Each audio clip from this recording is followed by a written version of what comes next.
You're about to drift off to a collection of haunting true crime stories. Let your thoughts wander, and if anything stands out, share it quietly in the comments below. Case 1: The Unsolved Murder of Arliss Perry, a church, a candle, and a locked door, 1974. Stanford, California, October 12, 1974. It was just after midnight when 19-year-old Arliss Perry decided to go pray alone in the Stanford Memorial Church. She had been in an argument with her husband, Bruce, that evening. Nothing dramatic, just one of those quiet, emotional disagreements that simmer under the surface.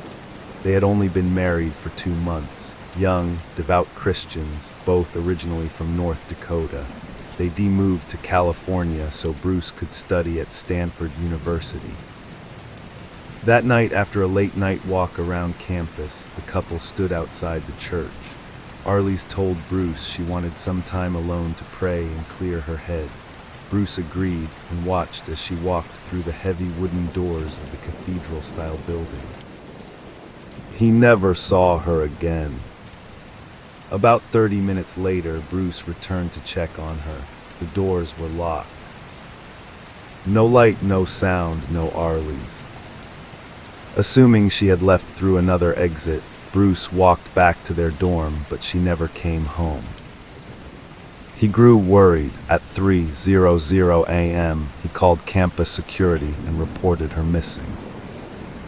It wasn't until 5:45 a.m. that the janitor, Stephen Crawford, unlocked the church doors for morning rounds and made a discovery so horrifying it would become one of the most disturbing crimes in Stanford's history. Arliss Perry was found murdered inside the church. Her body lay near the altar, partially obscured by a kneeling bench. She had been brutally beaten and sexually assaulted. A long altar candle had been inserted into her body. Another candle had been placed between her breasts.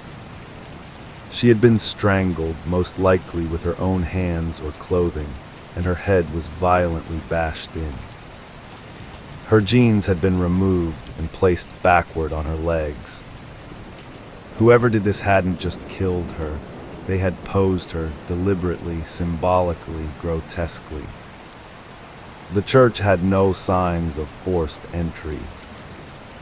No windows were broken, no doors had been tampered with.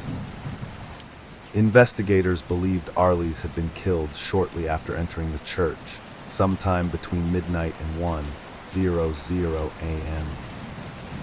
There were no witnesses. Bruce Perry was questioned and quickly cleared.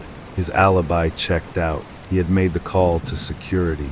He had no blood on his clothes. He had been cooperative from the beginning. The janitor, Stephen Crawford, also gave a statement. He claimed he had checked the church earlier that night, found nothing, and locked up around 2:00 a.m. That was his routine. But something wasn't right. The murder had all the hallmarks of a ritualistic killing, not just sexual violence, but symbolism, staging, religious overtones. Some believed it was a satanic act, others thought it might be personal. Who would kill a young woman in a church? And why? The investigation turned up little. No fingerprints, no murder weapon, no DNA. This was 1974 after all. The crime scene was badly contaminated by the time proper investigators arrived. Over the years, the case faded into cold status. Rumors swirled that it was connected to cult activity. Some even tried to link it to the Zodiac Killer or the Son of Sam murders. But there was no proof, no suspect, no motive. The trail went cold for over 40 years. Until 2018. DNA technology had advanced. Evidence from Arliss's clothing was retested. A match came back. Stephen Crawford, the janitor. The man who said he had discovered her body. the man who had locked the doors and claimed she wasn't there. Police obtained a search warrant and arrived at Crawford's home in San Jose. They knocked on the door with no answer. They forced their way in. Inside, they found him, dead from a self-inflicted gunshot wound. He had killed himself before they could arrest him. In his apartment were numerous weapons, news clippings of the murder, and disturbing writings. It was over. After 44 years, the case was officially closed. But many still wonder, why did he do it? Was it opportunistic? Was it planned? What drove a man to commit such a savage act in a place meant for peace and prayer? And most haunting of all, had he watched Bruce and Arlie's that night from the shadows? Had he been waiting inside the church all along? No one knows. But for decades, the Memorial Church at Stanford remained a silent witness to an unspeakable crime. The flicker of candlelight still dances on its stained glass windows. And somewhere in the silence of prayer and history, the echoes of a soul taken too soon remain. Arlies Perry, 19 years old, a newlywed, a believer. Murdered inside a house of God. And for nearly half a century, her killer walked free.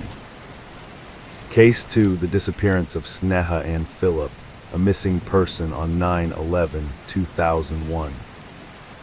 New York City, September 10, 2001. Dr. Sneha and Philip had the day off.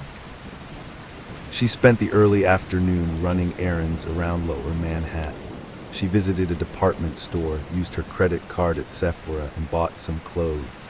Surveillance footage shows her alone, calm, moving through the day like anyone else. She was last seen at around 6:00 p.m. And then she vanished.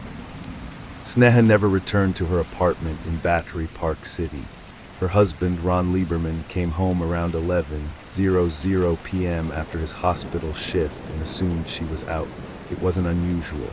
Sneha was independent, spontaneous, often stayed out with friends. But the next morning, the world changed. September 11th, 2001. Ron woke up to chaos, smoke, sirens, screams. The first plane had hit the North Tower. He called Sneha's phone repeatedly. No answer. He ran to her hospital, St. Vincent's, thinking she might have gone to help.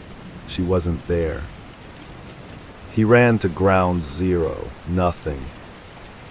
As the towers collapsed, a new fear emerged. Was Sneha inside? For years, Ron believed she had seen the attacks and rushed to help. That she entered one of the towers as a doctor, trying to assist the injured. That she died a hero. The problem was proof. Her name never appeared on any official victim list.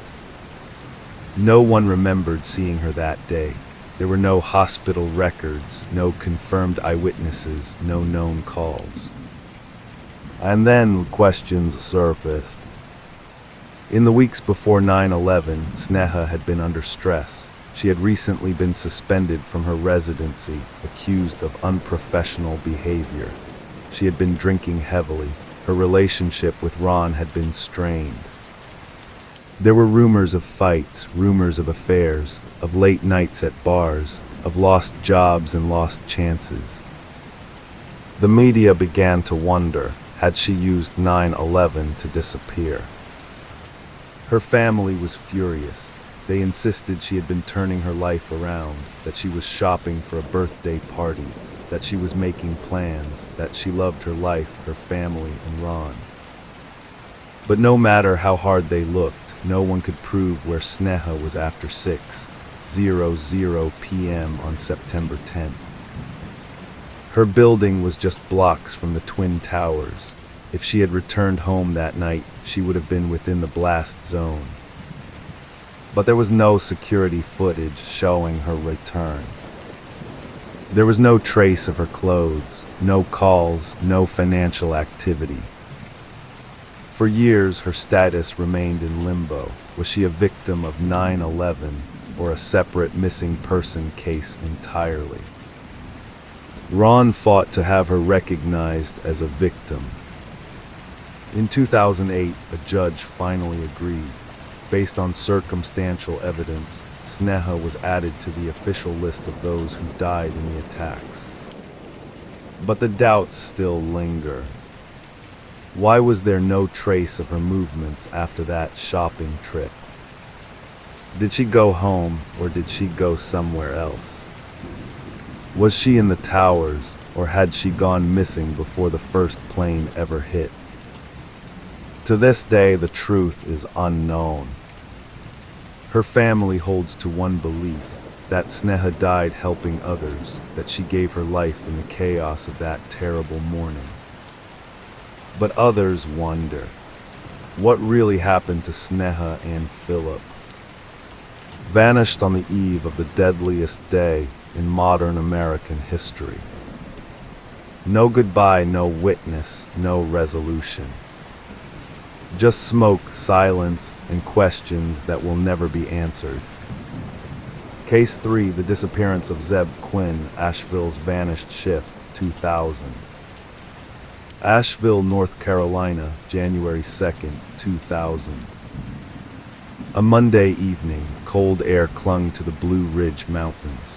The holidays had just passed, and the town was settling into the gray hush of early winter. Zeb Wayne Quinn was 18, shy, kind, soft-spoken, a recent high school graduate working at the local Walmart in the electronics department.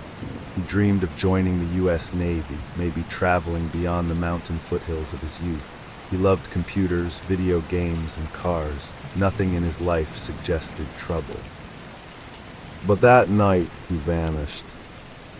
Zeb finished his shift at 9:00 p.m. His friend and co-worker, Robert Jason Owens, was waiting in the parking lot. They planned to check out a Mitsubishi Eclipse Zeb had been saving up for. Zeb was excited. He'd spoken about the car often.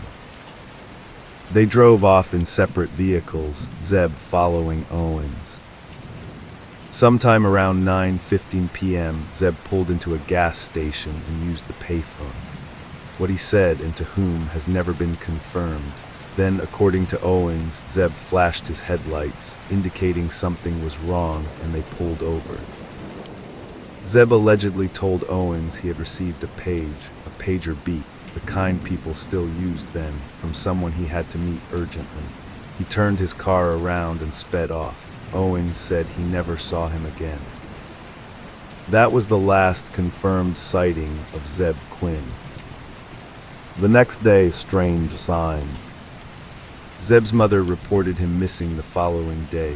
He hadn't shown up for work. He hadn't come home. No calls, no contact.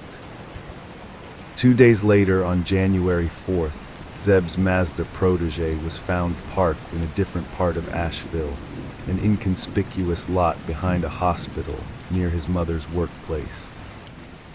Inside the car, eerie items lay scattered. A hotel key card, a 3-month-old puppy, several empty drink bottles, a jacket that was Zeb's. On the rear windshield, someone had drawn lips in pink lipstick. None of the fingerprints inside the car matched Zeb's. The dog, no one knew whose it was. The hotel key card didn't match any name or reservation. It was as if someone had staged the car for attention or misdirection. And Zeb nowhere. An unreliable witness. Robert Jason Owens quickly became the focal point of the investigation. Inconsistencies in his story began to emerge. His timeline wobbled. He claimed a series of strange events after Zeb drove off, that he had been in a car accident later that night, that he'd crashed into a delivery truck and been hospitalized with a head injury. Yet there was no police report, no hospital record. The delivery truck driver claimed Owens rammed him deliberately. He also said his cell phone had been stolen. but phone records showed a call made from his phone to Zeb's pager at 9:50 p.m. the night of the disappearance.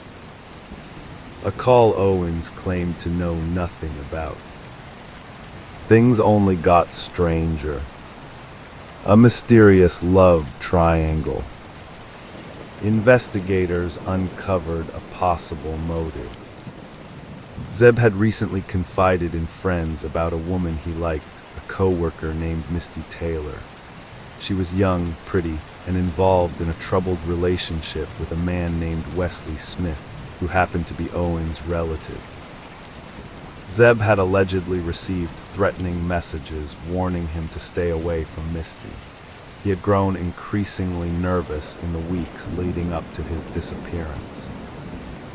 The night Zeb vanished, the page he supposedly received, it was traced to Misty's home, but Misty denied sending it. Her family denied it too, and oddly, Owens had been at Misty's house earlier that day. No clear evidence connected Misty, Wesley, or Owens to a crime, but the threads were messy and tightening. Then the case went cold. No body, no forensic evidence, no confession. Zeb Quinn simply vanished into the Appalachian night, leaving behind a car, a dog, and an ocean of silence. 15 years later, a body is found. In 2015, Robert Jason Owens was arrested, not for Zeb's disappearance, but for something even more horrific. He was charged with the brutal murders of a local couple, Christy and J.T. Codd. He had killed them in their home, burned their remains, and disposed of the ashes in a wood stove. The brutality of the murders shocked the community, but for investigators, it raised an urgent question. Had Owens done this before? During a search of his property, investigators noted large areas of freshly poured concrete. Cadaver dogs alerted to parts of the yard. There were whispers that Zeb's remains might be buried beneath the foundation. But to this day, no trace of Zeb has ever been found. Owens pled guilty to the Codd's murders. He is now serving a 60-year prison sentence. He has never confessed to any involvement in Zeb's disappearance. The theory. Theory 1, a planned elimination. Some believe Owens lured Zeb out that night under the pretense of seeing the car and killed him, perhaps out of jealousy, rivalry, or at someone else's request. The timing of the page, the odd location of the car, the planted dog, it all suggests orchestration. Theory 2, Zeb was targeted by others. Others think Zeb was caught in a dangerous love triangle, that someone associated with Misty Taylor wanted him gone. Owens may have played a role, or may have simply helped cover it up.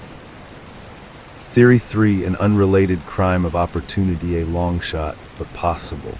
That after parting ways with Owens, Zeb ran into danger unrelated to any of the known people.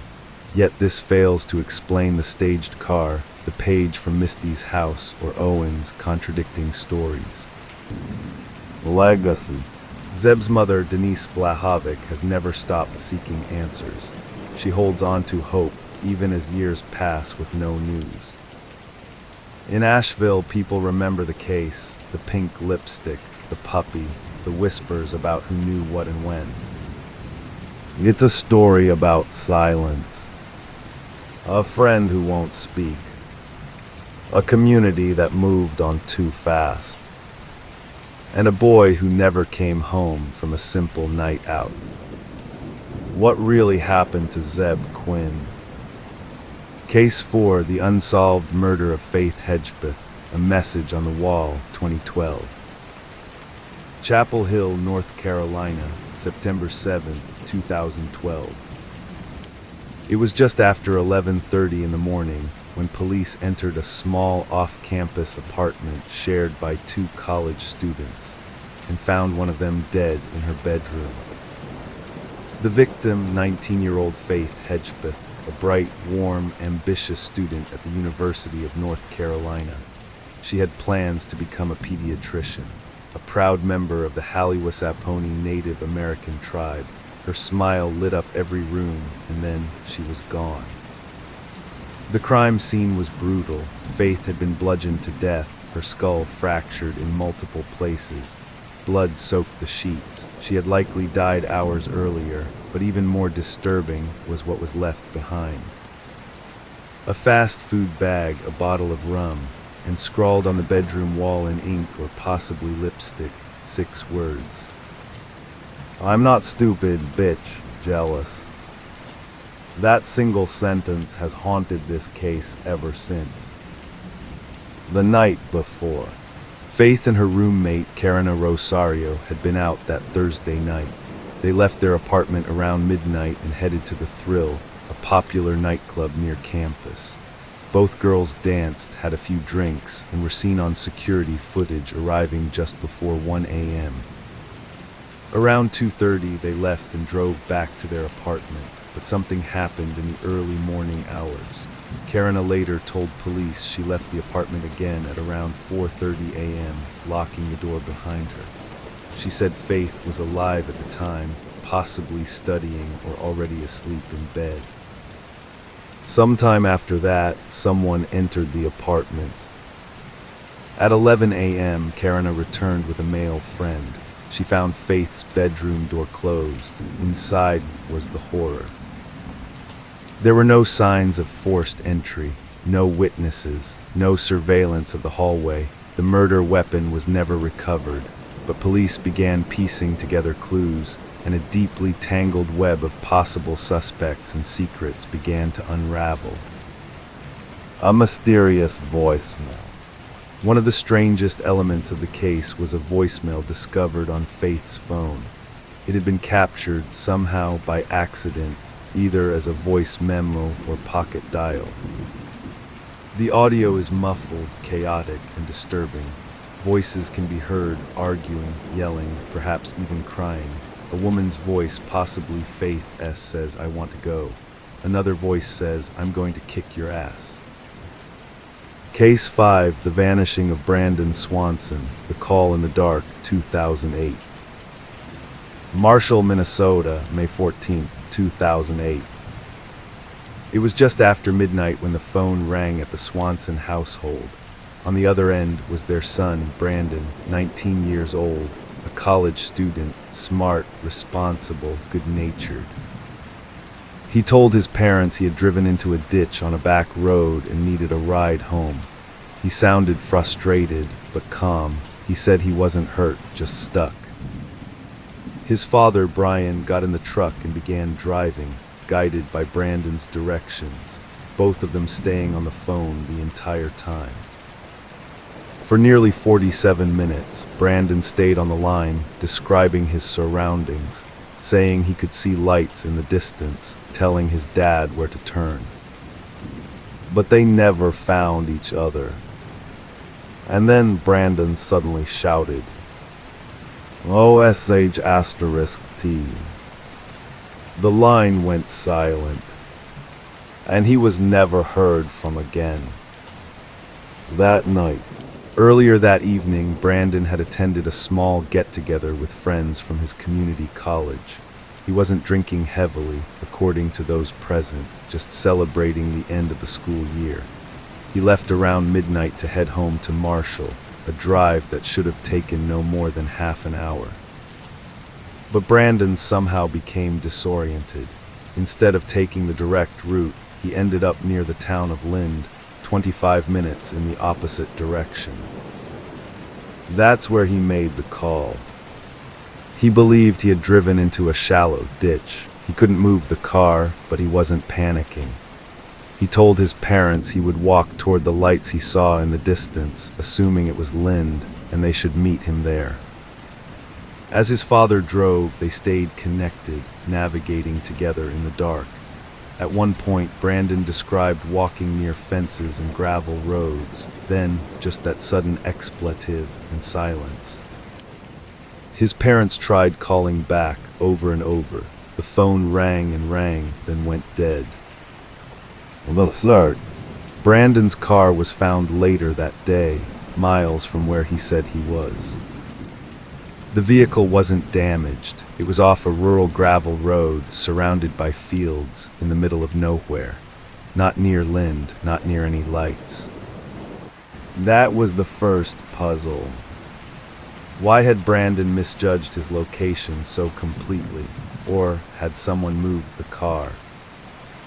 Search crews combed the area for days. Hundreds of volunteers, dogs, helicopters, heat-sensing equipment.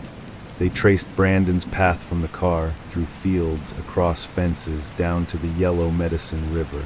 Cadaver dogs followed his scent to the river's edge, then lost it. Some believe he fell in and drowned, but no body was ever recovered, and the river was shallow and calm that night. Search teams dragged it repeatedly. Nothing. Others believe he may have crossed it and met with foul play on the other side. Diaries. There is no evidence of an abduction, no signs of a struggle, no dropped phone, no clothing found. One theory suggests Brandon may have suffered an accident, stepping into a hidden hole or collapsing from exhaustion, and his body remains hidden in the endless acres of Minnesota farmland. But many who have studied the case point to how abruptly the call ended, the fear in his voice, the suddenness of the silence. Some think Brandon saw something or someone that scared him, or that he was being followed. But if that's true, who was out there on a dark country road at 2 in the morning? And why? A family that never stopped searching.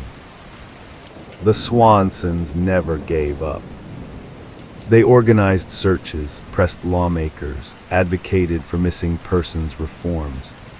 In 2009, Brandon's law was passed in Minnesota, requiring law enforcement to begin immediate investigations for missing adults, regardless of perceived risk. It was a victory born from heartbreak. As of now, Brandon Swanson remains missing. No confirmed sightings, no physical remains, just a call in the dark, a shout, and the unsolved question of what happened in those final, shadowed moments. He was 19 years old, wearing jeans, a striped polo shirt, and a white Twins baseball cap, carrying nothing but a cell phone and the hope of getting home. Case 6, the disappearance of Maura Murray, a roadside mystery, 2004. Haverhill, New Hampshire, February 9, 2004. A crisp winter evening, snow dusted the mountains, the roads were quiet. At around 7:27 p.m., a black Saturn sedan crashed into a snowbank on Route 112 near the town of Woodsville. A local woman heard the thump outside her house and called the police. She also saw the driver, a young woman, standing by the car. They spoke briefly. The woman said she had already called for help, but she hadn't. There was no call on record. By the time police arrived, just minutes later, the woman was gone. That woman was Maura Murray, and she has never been seen again. Earlier that day, Maura Murray was 21 years old, a nursing student at the University of Massachusetts Amherst. Bright, athletic, private. She had a boyfriend, a family who loved her, and no clear signs that anything was deeply wrong. But on the day of her disappearance, she emptied her bank account, roughly $280. She emailed her professors saying there had been a death in the family. There hadn't been. She packed up her dorm room, took some clothes, her textbooks, makeup, and her favorite stuffed animal. And then she drove north into the mountains without telling anyone where she was going. The accident. At about 7:25 p.m., Maura lost control of her car on a narrow stretch of Route 112. She hit a snowbank in front of a house. The car was not heavily damaged, but the front end was stuck. A local school bus driver, Butch Atwood, stopped and asked if she needed help. She declined, saying she had already called AAA. but there was no cell service in that area. She could not have called. Butch continued on home and called the police himself. When they arrived at the scene less than 10 minutes later, Maura was gone. No footprints leading away from the car in the fresh snow. No sign of a struggle. Her gloves were still inside the vehicle. The car doors were locked. Theories began. In the years since, Maura Murray's case has become one of the most discussed missing persons investigations in modern history. Some believe she ran away intentionally, that she had planned to escape her life for reasons unknown, that she staged the crash and vanished into the woods. Others believe she was picked up by someone, perhaps offered a ride by a stranger or someone she knew, that this person harmed her and hid the evidence. Still others think Maura may have wandered into the woods in a state of shock or under the influence and succumbed to the cold, but no remains were ever found. Not a single confirmed trace. The strange light up. Maura's final days were filled with odd behavior. 3 days earlier, she had a breakdown at work and had to be escorted home. The reason for her distress remains unclear. She also had access to a stolen credit card and was in minor trouble for it. She had printed directions to lodging in Vermont and the White Mountains area. Some of these places had connections to her and her family, others did not. On the day of the trip, she also received a voice message that visibly upset her. Her cell phone records confirm it was from her boyfriend's number. What it said has never been released. So why was she driving alone into the mountains in winter? Was she running from something or toward something? The search and the silence. For years, search teams scoured the woods around the crash site. Dogs, helicopters, divers, they found no sign of her. There were scattered reports of possible sightings in nearby towns. A young woman who looked like Maura, walking quickly, keeping her head down, but nothing was ever verified. In 2017, ground was broken on a home near the crash site after cadaver dogs indicated interest in the basement, but nothing conclusive was found. The Murray family has continued to push for answers. They set up websites, organized private searches, appeared in documentaries and interviews, but as time passed, the trail grew colder. The enduring mystery. Maura Murray's case lives on in forums, documentaries, podcasts, and books. People argue over the timelines, the cell phone pings, the direction she may have walked if she had fled into the woods.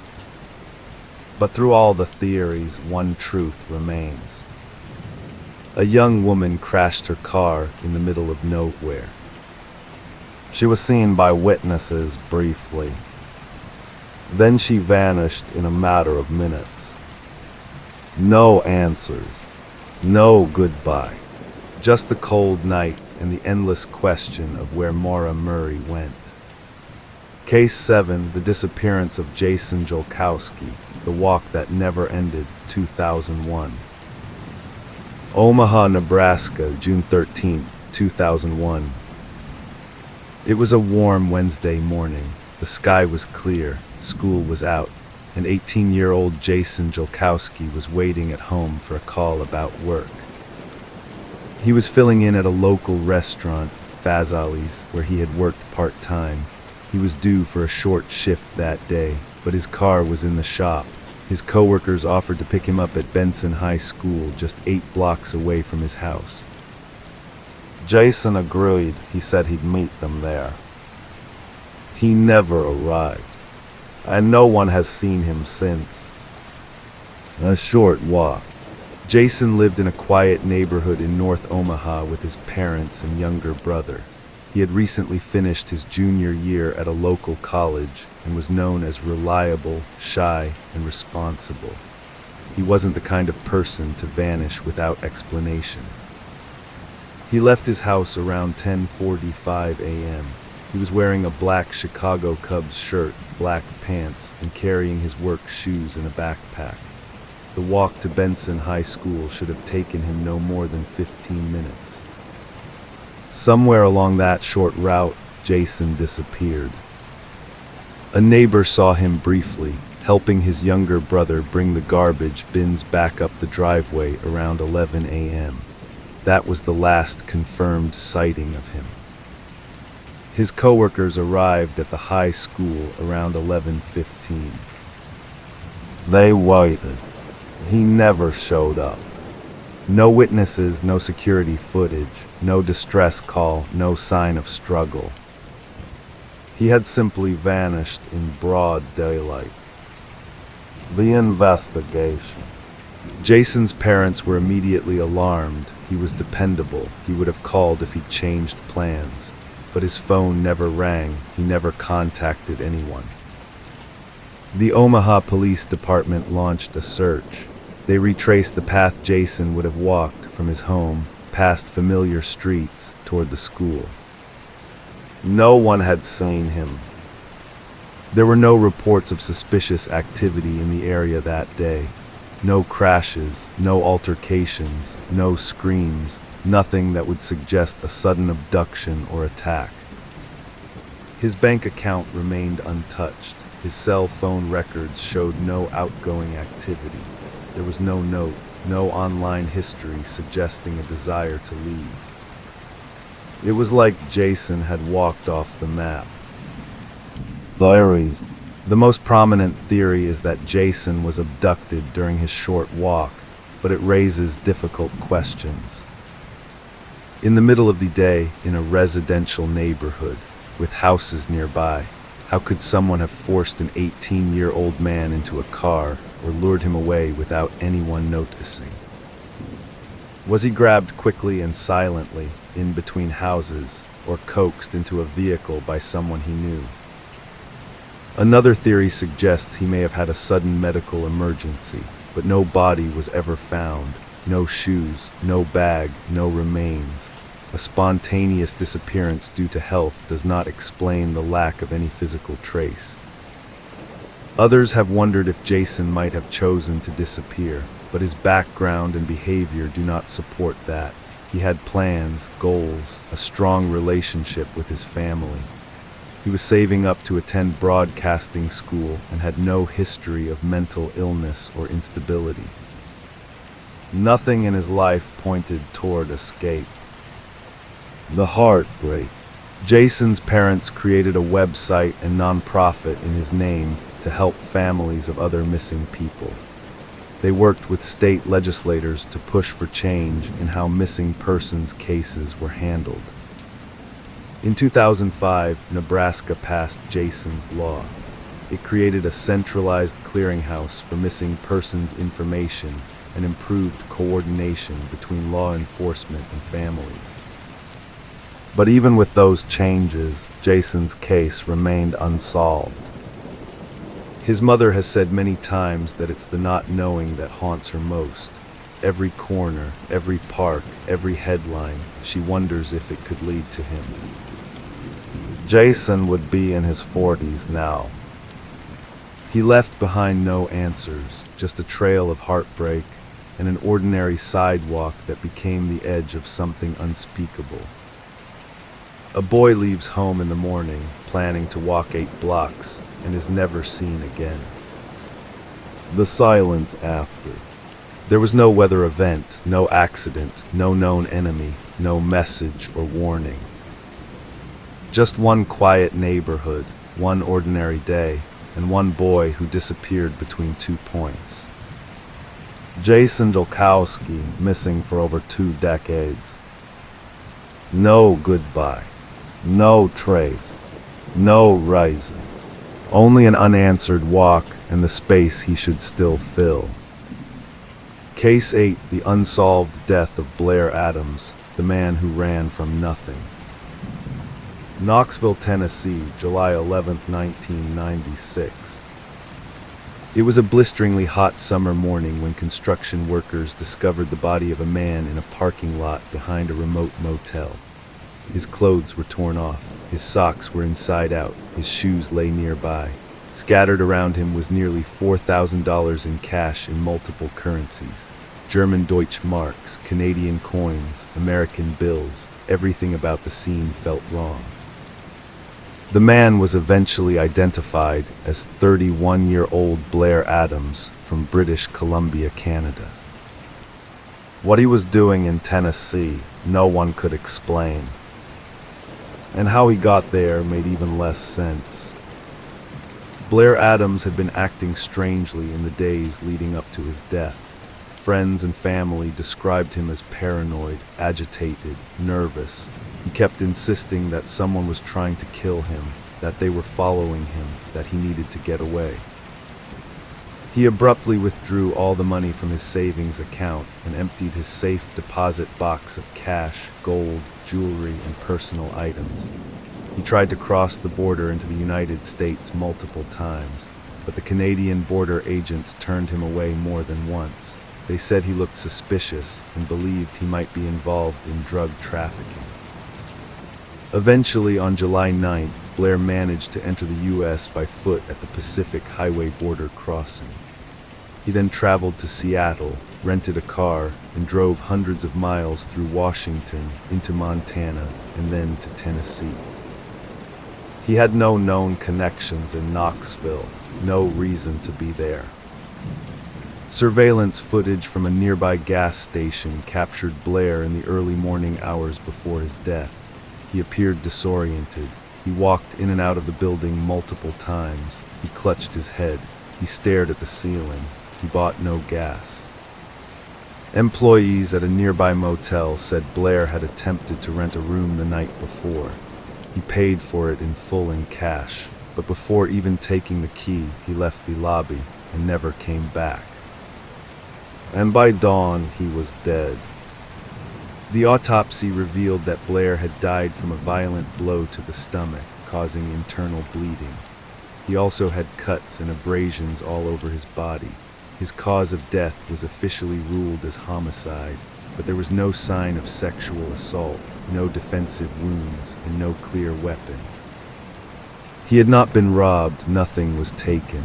In fact, his belongings had been laid out around him as if placed there deliberately. Cash, jewelry, a black duffel bag, a fanny pack filled with travel receipts, even the car keys to his rented Toyota. No drugs or alcohol were found in his system. Police were left baffled. Theories began to emerge. Some believed he was suffering from a mental health crisis. Others thought he was being followed and his paranoia was justified. But the most haunting part was this: if Blair Adams had stayed home in Canada, if he had never crossed the border, never driven to Tennessee, never withdrawn all that money, he might still be alive. So what was he running from? Or who? To this day, no suspect has ever been named, no arrest, no motive, just a man who seemed to know he was in danger, who tried to escape something invisible, who fled thousands of miles only to die alone on a patch of hot concrete with no one around to help him. Blair Adams, a man lost in panic, a journey without reason, a death with no answers. Case remains unsolved. Case 9, the vanishing of Lee Roberts, the Jeep in the woods. Bellingham, Washington, March 13, 2000. Lee Roberts was 23 years old. She was a dreamer, a lover of poetry, and a student of literature at North Carolina State University. Her life had not been easy. Her mother had died of heart failure when Lee was just 17, and shortly after, her father passed away from a chronic illness. Then came a serious car accident, one that left Lee with a metal rod in her leg and months of recovery ahead. After surviving all that, something inside her changed. She began to talk about how fragile life was, how short, how easily it could all slip away. She started reading Jack Kerouac's On the Road obsessively, and she would often tell friends that she wanted to experience life on her own terms, unfiltered, unplanned, unbound. In March of 2000, she made a sudden decision. She withdrew several $100s from her bank account, packed up her Jeep Cherokee, left a note for her roommate, and disappeared. The note wasn't alarming at first. It said she was not suicidal. It said she needed to go off the grid for a while, to clear her head, to find her path. It seemed like maybe she just needed space. But then the days went by. No calls, no postcards, no social media. Her siblings, especially her older sister Kara, started to worry. 9 days later, her car was discovered in a densely wooded area near Bellingham, Washington, more than 2,000 miles away from her home in North Carolina. And that's when things got truly strange. The Jeep had been launched down a steep embankment in the forest. The damage suggested it had been traveling at high speed, as if someone had deliberately driven it off the road. The hood was crushed, the front windshield shattered, but inside it looked oddly untouched. Lee's clothes were neatly folded, her passport, cash, and even her cat's belongings were still there. A blanket had been placed over the driver's seat, as if someone had been sleeping in the car. A pair of pants was draped over the back seat. But there was no sign of Leigh herself. No blood, no footprints, no drag marks, no signs of a struggle. The local sheriff's department conducted an extensive search of the surrounding area. Dogs, helicopters, volunteers. For days they combed through the trees and brush, but nothing was found. Later, mechanics and investigators examined the Jeep more closely. They found that the car's starter relay had been removed and then reinserted in a way that only someone familiar with cars might attempt. This led some to wonder, was someone else with her? Did she have company during her trip, or did someone find her after the crash? Stranger still, investigators found receipts from gas stations and cafes along her route. One surveillance video, taken at a gas station in Brooks, Oregon, showed Leigh alone, buying snacks and filling up her tank. She did not appear distressed, scared, or in danger. But after that stop, the trail went cold. To this day, no one knows what truly happened in the woods outside Bellingham. Some believe Leigh simply wanted to disappear, to start a new life, and found a way to vanish completely. Others are convinced something happened to her, something she didn't see coming. Foul play, an accident, or a betrayal by someone she trusted. What makes Leigh's story so haunting is the silence. No clues, no goodbyes, just a car in the woods, waiting, as if expecting her to return. Leigh Roberts remains missing, her family still searching, her case still open, and the questions still echoing in the trees. Case 10, the unsolved murder of Faith Hedgepeth, the note under the body. Chapel Hill, North Carolina, September 7, 2012. 19-year-old Faith Hedgepeth was a bright student, a member of the Halliwasaponi Native American tribe, and a sophomore at the University of North Carolina. She was studying to become a pediatrician, determined to make something of her life. Her friends described her as kind, positive, and deeply motivated. She was the first in her family to attend college. But everything changed in one night, in one room, with one unspeakable act. That Friday morning, just before 11 a.m., Faith's roommate returned to their off-campus apartment, a small unit in a quiet complex near the woods. What she found would stay with her forever. Faith was lying on the floor, partially clothed, her body covered in blood. She had been bludgeoned to death, and the scene was brutal, but there was something else, something strange, something that would haunt the investigation from day one. A handwritten note left near Faith's body. It read in shaky all-caps writing, "I'm not stupid, jealous." Investigators were baffled. The message seemed emotional, angry, personal. But the strange grammar and tone made it hard to understand. Was it a confession, a message to someone else, or a distraction? The night before her murder, Faith had gone out with her roommate to a nearby nightclub. They had arrived around midnight, stayed for just over an hour, and then returned home. Faith had been texting friends and even exchanged messages with a former boyfriend late into the night. At some point, she was alone in the apartment. Police believed the killer was someone she knew, someone who was let in willingly or already had access. There were no signs of forced entry. What made the case more chilling was the discovery of DNA at the scene, male DNA on a beer bottle, on the murder weapon, and on Faith's body. But for years, no match was ever found. Investigators created a profile, even released a sketch based on DNA phenotyping, a high-tech method that predicted what the suspect might look like based on genetic material. They believed the killer was of Latino descent, possibly in his early 20s at the time, and had been emotionally close to Faith. But again, nothing concrete emerged. The years dragged on. Her family waited, her friends organized memorials, students on campus held vigils in her honor. Her tribe placed her name on banners across North Carolina, demanding justice, demanding answers. Then, nearly 9 years later, in September of 2021, a sudden announcement. Police arrested a man named Miguel Enrique Salguero Olivares, then 28 years old. He had been linked to the crime through newly tested DNA. But the arrest only raised more questions.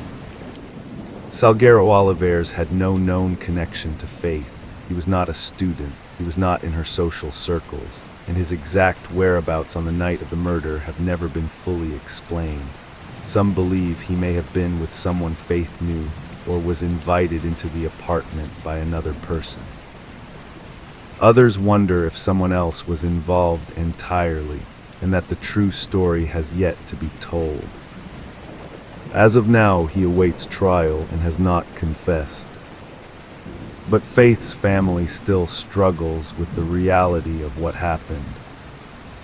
They remember a girl full of life, full of promise, and taken far too soon.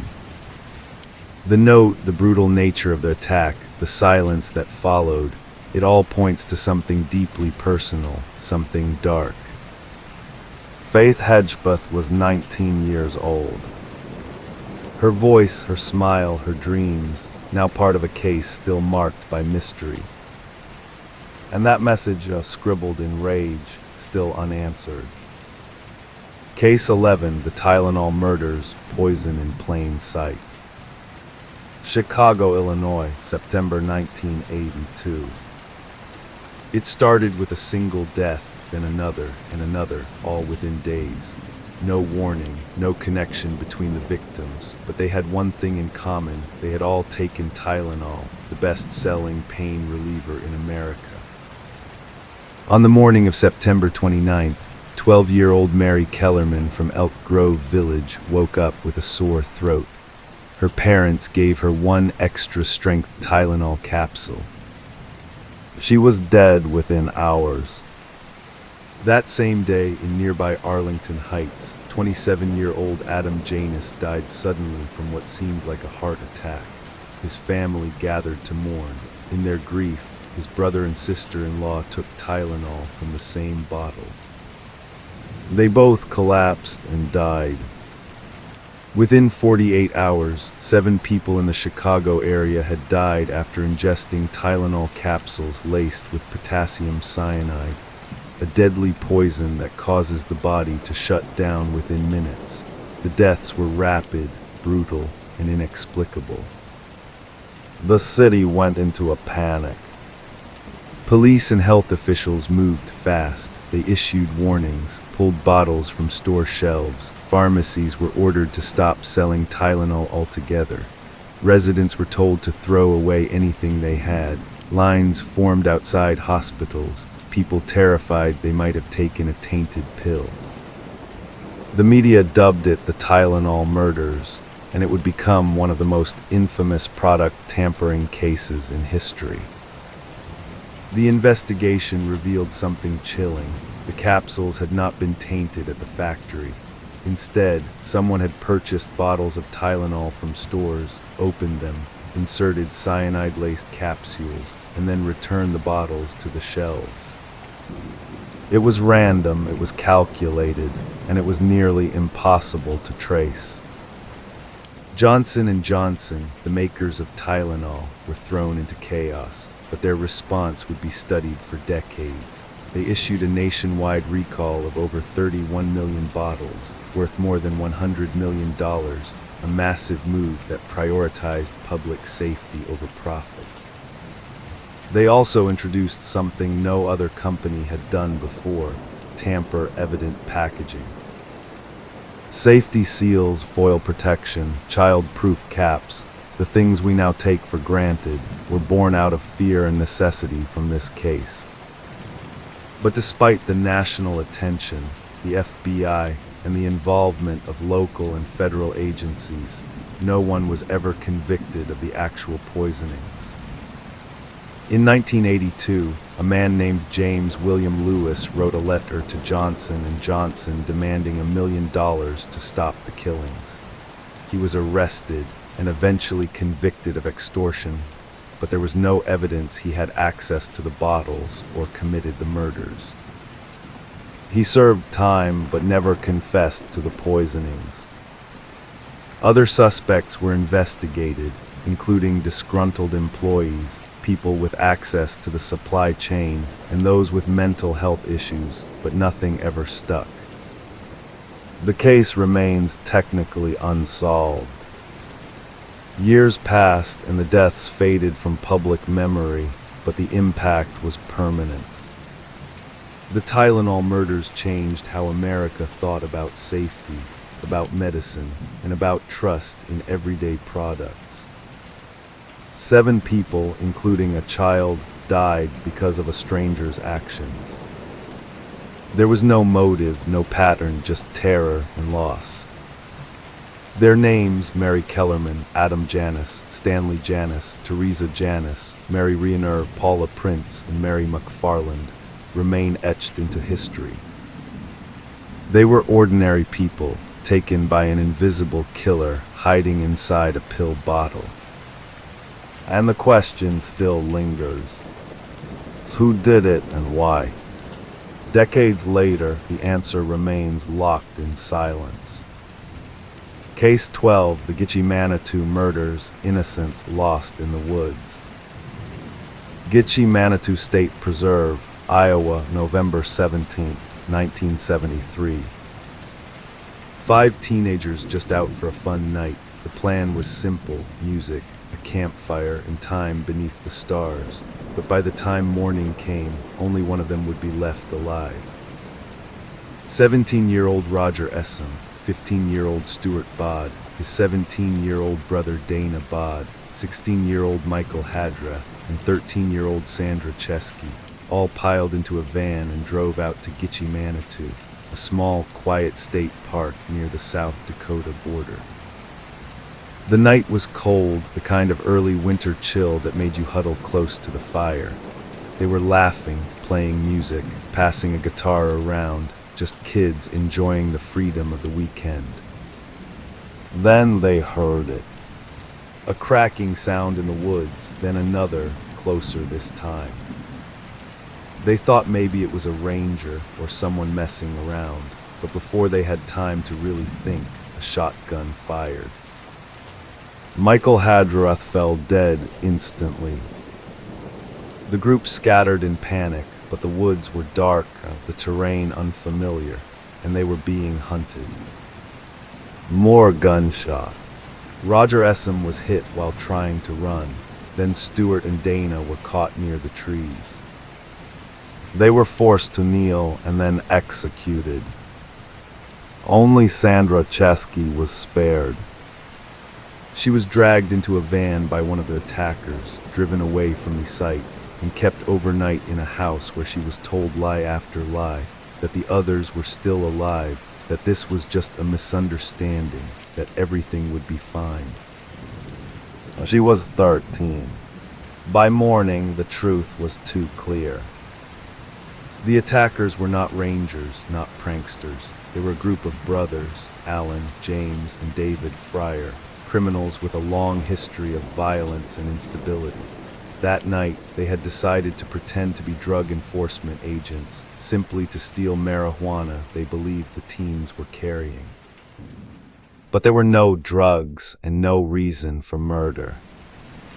Sandra was released the next day and did something few survivors her age could manage. She told everything.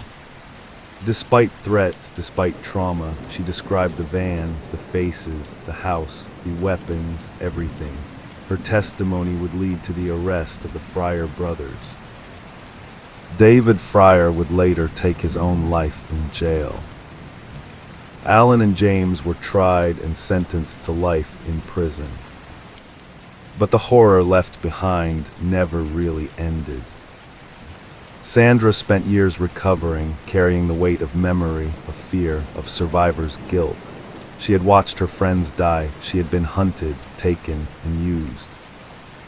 The parents of the murdered boys were left with no real explanation, no warning signs, no sense to make from what had happened.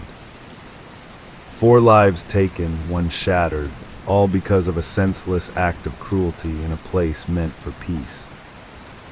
Even today, people from Iowa remember the Gitche Manitou murders as a turning point, a moment when the illusion of safety vanished. That stretch of woods, once seen as calm and beautiful, now carries a shadow. A reminder that evil sometimes arrives without reason and leaves behind nothing but silence and grief. Case 13, the mysterious death of Phoebe Handsjuk, the fall no one saw coming. Melbourne, Australia, December 2nd, 2010. It was just after 7 in the evening when 24-year-old Phoebe Handsjuk was found in the garbage room of a luxury apartment building in the Melbourne suburb of St Kilda Road. She was lying on the floor, still alive when discovered, but barely. Her right foot was nearly severed. Blood covered the floor. She had fallen feet first down a 12-story garbage chute, landing inside the steel compactor at the bottom. Minutes later, she was dead. But the question that would haunt her family, her friends, and even investigators was how she ended up there at all. Phoebe was intelligent, artistic, a bit eccentric. She loved writing poetry, loved hiking, and was known to friends as emotionally complex but deeply thoughtful. She had been living with her boyfriend, Anthony Hampel, a prominent events promoter, in an upscale 12th floor apartment. That morning, she had been behaving strangely.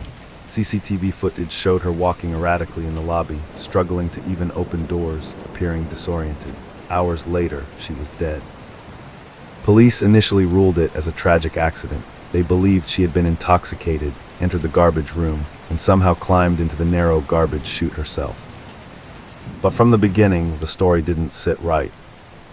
The chute was barely wide enough to fit a human body, less than 14 inches across. It was designed for small bags of trash, not a full-grown adult. The entrance to the chute was over 3 feet off the ground, requiring effort to climb into. There were no handholds, and Phoebe would have needed to push a spring-loaded steel hatch open from the outside, while climbing in backwards, all while heavily impaired. Toxicology revealed she had a mix of alcohol and a sleeping drug in her system, enough to cause severe impairment. But was she even capable of entering the chute on her own, or was someone else involved? Her injuries were brutal. Her right foot had been almost severed by the compactor blades, and deep lacerations marked her body. But despite the trauma, there were no bruises on her shoulders, no scrapes consistent with pushing herself through the narrow space. And then there was the strange detail about her jeans. They were around her knees, as if pulled down before or during the fall. Her shoes were found neatly placed inside the apartment upstairs, along with her mobile phone and keys. Her boyfriend claimed he had last seen her hours earlier, and that he had no idea she was missing until emergency services arrived. But that explanation raised questions too. Why had no one heard anything, despite the chute running vertically through the entire building? Why was no security footage showing her entering the garbage room? And why did early police work seem so rushed, so incomplete? Her family never accepted the accident ruling. They hired independent forensic experts, investigators, and even pushed for a full inquest. Years later, the coroner's report remained inconclusive. The most it could say was that her death was not suicidal, but also not enough evidence existed to prove it was homicide. Phoebe's loved ones believed there was a cover-up, or at least a failure to fully explore the possibility of foul play. The idea that a young woman, confused, impaired, would go to the garbage room, climb into a steel hatch 3 feet off the ground, backwards, and slide down a 12-story chute to her death felt deeply wrong. Theories emerged that she may have been unconscious when she was placed in the chute, that someone else had staged the scene, that key details were overlooked or ignored. To this day, her death remains one of the most chilling unsolved cases in modern Australian history. A bright, troubled, creative soul lost in a moment no one saw coming. And a building that still holds secrets behind its walls, where silence replaced the sound of truth. Case 14, The Silent Room, the unexplained death of Kendrick Johnson. Valdosta, Georgia, January 10, 2013. It was the second day back from Christmas break at Lowndes High School. Students were laughing in hallways, chatting in classrooms, easing into the routine of a new semester. But for one student, the day would end in complete silence. 17-year-old Kendrick Johnson never came home that afternoon. His mother, Jackie, grew concerned when he didn't respond to texts or calls. That evening, she drove to the school and waited, pacing, watching, hoping he had just stayed late. But Kendrick was gone. The next morning, January 11th, students at Lowndes High entered the old gym, a building mostly used for overflow classes and extra equipment storage. Some students noticed a strange smell. Others paused near a group of large, rolled-up wrestling mats stacked upright in the corner. Then one student saw it, a pair of white socks, just barely visible inside one of the mats. When staff pulled the mat down and looked inside, they found Kendrick Johnson's body, head first, upside down, wedged in the center of the mat. He had been there all night. The gym fell into chaos. Police were called immediately. Investigators arrived. The school went into lockdown. Kendrick's family was notified, and then the questions began. The initial theory from authorities was simple. They said Kendrick had accidentally fallen into the mat while reaching for a shoe. The rolled mats were around 6 feet tall and tightly packed. Some students kept shoes and belongings inside them. The theory was that Kendrick had dropped a shoe into the hollow center, leaned in to retrieve it, slipped, and got stuck. He was unable to breathe, unable to move, trapped vertically for hours until he suffocated. But Kendrick's family didn't believe it, not then, not ever. They pointed to multiple disturbing details. First, Kendrick was a fit, athletic teenager. He stood 5'10" and weighed over 160 pounds. The opening of the mat was just 14 inches wide. Even with his arms above his head, getting stuck seemed unlikely. Second, when the body was found, it was badly bloated. Kendrick's face was swollen beyond recognition, dark with blood. Investigators said this was consistent with blood pooling in the head during an upside-down suffocation. But then came the photos. Graphic images released later showed Kendrick's face unrecognizable, jaw misaligned, lips swollen, and eyes bulging. The family believed he had been beaten, that something violent had happened to him before his body was placed in the mat. And then there was the missing footage. The school had security cameras throughout the gym, yet footage from the area around the mats was either missing, incomplete, or skipped timestamps. The cameras captured Kendrick walking toward the gym, but never showed him leaving or what happened inside. An autopsy was conducted by the Georgia Bureau of Investigation. The conclusion was positional asphyxia, death caused by being stuck upside down. The Johnson family was not satisfied. They commissioned an independent autopsy. The results were chilling. The independent pathologist found signs of blunt force trauma to Kendrick's neck, something that was never mentioned in the original report. More disturbingly, the second autopsy revealed that Kendrick's internal organs were missing, replaced with newspaper. The funeral home claimed this was standard practice due to the state of the body, but the family believed it was an intentional cover-up. Over the years, lawsuits were filed, including a wrongful death suit accusing several students of involvement, claiming the death was a result of an altercation that had been covered up with the help of powerful families in the community.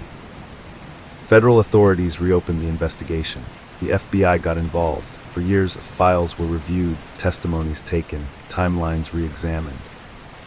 But no charges were ever filed. In 2021, the case was reopened again. The sheriff of Lowndes County reviewed nearly 20 volumes of evidence, over 1,700 pieces of documentation. After months of review, the case was closed once more.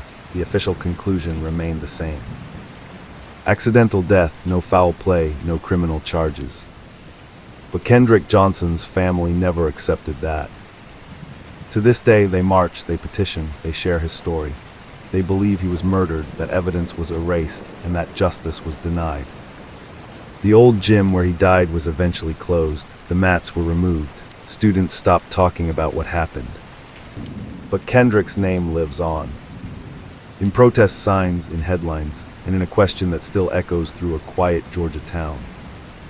How does a healthy teenager walk into school one afternoon and end up dead, stuffed inside a gym mat, with no one willing to explain why? Case 15, the silent ending of Brian Schaffer. Columbus, Ohio. March 31st, 2006. It was a Friday night, the kind of evening when the city breathes louder than usual, college kids out, bars full, laughter echoing off sidewalks. Among the crowd was 27-year-old Brian Schaffer, a medical student at Ohio State University, known for his ambition, his quiet charm, and a grin that rarely left his face. That night was the start of spring break. Brian had plans. He was supposed to fly to Miami with his girlfriend on Monday, a trip they had both been looking forward to. But before that, he wanted to celebrate. Exams were over. Stress was lifted. Just one night out with friends. He met up with his friend Clint Florence at a bar called the Ugly Tuna Saluna, a quirky live music bar near campus, located on the second floor of a building with a single visible escalator entrance. They had a couple drinks, laughed, talked, then they bar hopped to a few other places. Brian called his girlfriend around 10 in the evening to tell her he loved her. That was the last time she ever heard his voice. Just before 2 in the morning, they returned to the Ugly Tuna to finish the night. Surveillance footage captured Brian going up the escalator into the bar, followed by Clint and another friend. The camera caught him chatting near the entrance with 2 women. Then he stepped out of frame and vanished. That was it. No footage showed him leaving. No other exits were visible. No camera angle captured him descending the escalator or slipping into a hallway. The building only had one main way in or out, and yet Brian simply disappeared. At first, no one thought much of it. Clint assumed Brian had gone home early, but by morning, Brian wasn't answering his phone. He missed his flight to Miami. He didn't show up for school. His apartment was untouched, car parked, phone charger still plugged into the wall. His wallet and keys were nowhere to be found. His family was devastated. Brian's mother had passed away just weeks earlier, a loss that hit him hard, but he was holding up. He was in love. He was planning a future. There were no signs of depression, no history of mental health concerns, and no reason to believe he would walk away from his life. Police pulled security footage from every nearby building, scoured the entire bar, interviewed staff, other customers, even sent search dogs through alleys and rooftops. Nothing. It was as if the building had swallowed him whole. Theories began to emerge. One was that Brian had slipped out in disguise, changing clothes, hiding his face, deliberately vanishing. But he left behind everything, his phone, his money, his entire life. Another theory suggested he may have gone into a restricted area or an emergency exit, but all those paths were either locked or would have triggered alarms. Some believed foul play was involved, possibly an altercation inside the bar, a cover-up, but there was no blood, no struggle, and no witnesses reported anything unusual. As years passed, the mystery deepened. Clint, the last known person to see Brian, refused to take a polygraph test. Some found this suspicious, but he never wavered from his story. He claimed Brian simply vanished that night, and he didn't know how or why. What makes the case even stranger is that Brian's phone would occasionally ring when people tried calling, for months after his disappearance, although it was never answered. Phone records showed no activity, and the ringing was later believed to be a technical glitch. but it haunted those who hoped it meant he was still alive. On the anniversary of his disappearance, Brian's father, Randy Schaffer, hung missing posters and pleaded for answers. In a tragic twist, Randy was killed by a falling tree during a windstorm in 2008, never knowing what happened to his son. To this day, Brian Schaffer remains one of the most confounding missing persons cases in the United States. No trace, no sighting, no explanation. Just a man who walked into a bar and never came out, and a question that refuses to fade. Where did he go, and how did no one see it happen? K-16, The Mystery of Joan Risch, a vanishing act from a blood-stained kitchen. Lincoln, Massachusetts, October 24, 1961. The day started like any other. Joan Carolyn Risch, a 31-year-old housewife and mother of two, spent her morning tending to chores in her comfortable suburban home on Old Bedford Road. She was married to Martin Risch, an executive away on a business trip in New York that day. Joan had dropped off her husband at the airport the night before and returned home with her children, Lillian, age 4, and David, age 2. She woke up early, fixed breakfast for the children, saw her daughter off to kindergarten, and later ran errands with her son. They visited a nearby store where Joan signed a credit slip for groceries and returned home just before noon. Everything seemed normal, quiet, domestic.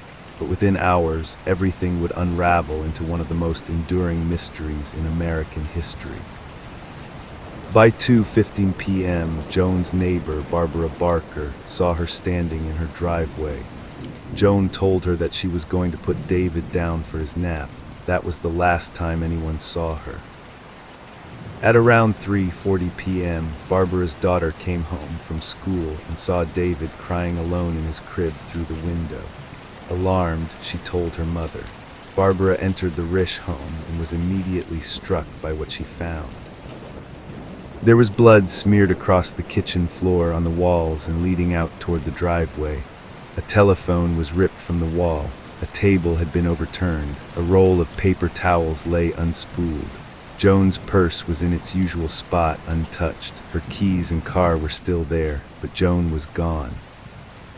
The police arrived and began their investigation. What they found deepened the mystery.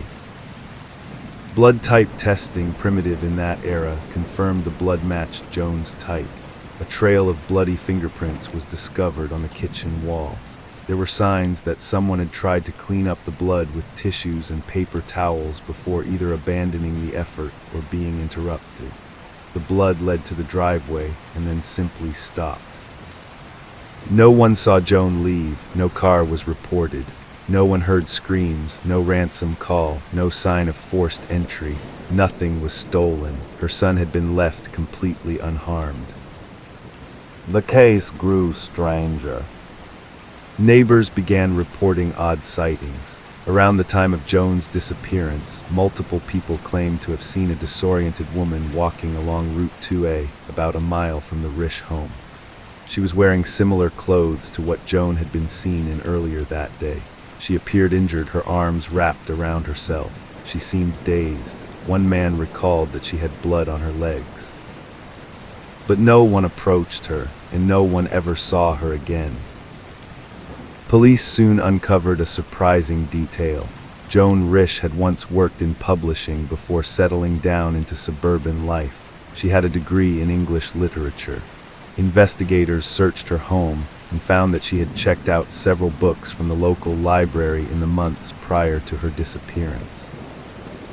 The subject of the books, real-life crimes and disappearances.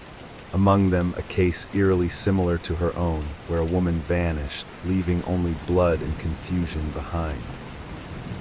This raised a startling theory. Had Joan staged her own disappearance? But if so, why? She had no history of mental illness, no known extramarital affairs, no significant debts, no evidence of abuse. She was a devoted mother.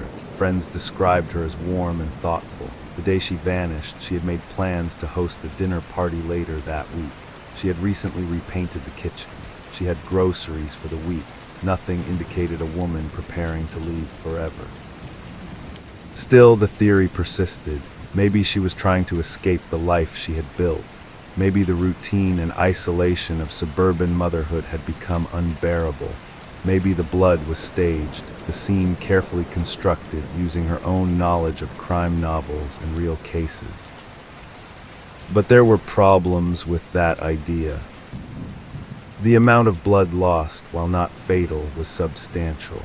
Medical experts believed that she would have been weak and confused after losing that much. If she had injured herself intentionally, where had she gone with such limited strength? There was also the question of logistics. If she had arranged for someone to pick her up, how had they done so without being seen? Her driveway was in full view of neighbors. The road was lightly trafficked but still public. Some believed Joan may have experienced a psychological break or dissociative episode. Perhaps something from her past had surfaced. There were whispers that she had witnessed something traumatic as a child, a fire that claimed the lives of her parents, but records were vague and no conclusive link was ever found. Another possibility was that Joan had been abducted. Perhaps someone had entered the house unexpectedly, or she had let someone in. A confrontation could have occurred in the kitchen. Maybe she was forced into a vehicle in the driveway and taken away. But again, no one heard or saw anything suspicious. No strange cars, no signs of a struggle beyond the blood. Years passed, no trace of Joan was ever found. Her children grew up without answers. Her husband eventually moved away, remarried, and passed away in the early 2000s. The case remains unsolved. No body, no confession, no confirmed sightings, just a smear of blood in a quiet kitchen, a trail that led to nowhere, and the haunting absence of a woman who simply disappeared from her life one autumn afternoon. Joan Risch was declared legally dead in 1996. But the mystery of what happened to her lingers on, quiet, unresolved, like footsteps that fade before they ever reach the end of the path. Case 17, the mystery of Evelyn Hartley, the babysitter who vanished. La Crosse, Wisconsin, October 24, 1953. 15-year-old Evelyn Hartley was a bright, responsible high school student. That Saturday evening, she had planned to attend a homecoming game at her school, but a family friend needed a babysitter. Evelyn agreed. The parents left around 6:30 p.m., trusting Evelyn with their 20-month-old daughter while they attended the game. Evelyn was last heard from when she called her father around 8:30 p.m. to check in. She said everything was fine. That was the last time anyone ever heard her voice. When her parents hadn't heard from her by 10 p.m., her father drove to the house. He knocked, no answer. He tried the doors, locked. He looked through the windows, and what he saw terrified him. Furniture was overturned. A lamp lay broken. One of Evelyn's shoes was near the couch, the other near the basement stairs. Her glasses were broken. A window at the back of the house was wide open, its screen removed and leaning against the wall. Blood was smeared on the walls, the floor, and the grass outside, but Evelyn was gone. The baby, miraculously, was asleep and unharmed. Police launched an intensive search. Hundreds of volunteers joined. Bloodhounds traced a scent trail from the house through the backyard and into a nearby alley where it vanished.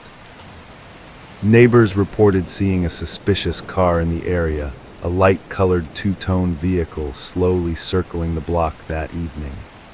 Others recalled hearing screams around 7:15 p.m. but thought nothing of it. Evelyn's bloody handprints were found on the walls of the house. Police believed she had been injured, possibly trying to fight off an attacker, but there were no signs of forced entry, no signs of robbery. Nothing had been stolen. Over the years, suspects came and went, tips flooded in, rumors spread. In the 1960s, serial killer Ed Jane was questioned, but no connection was found.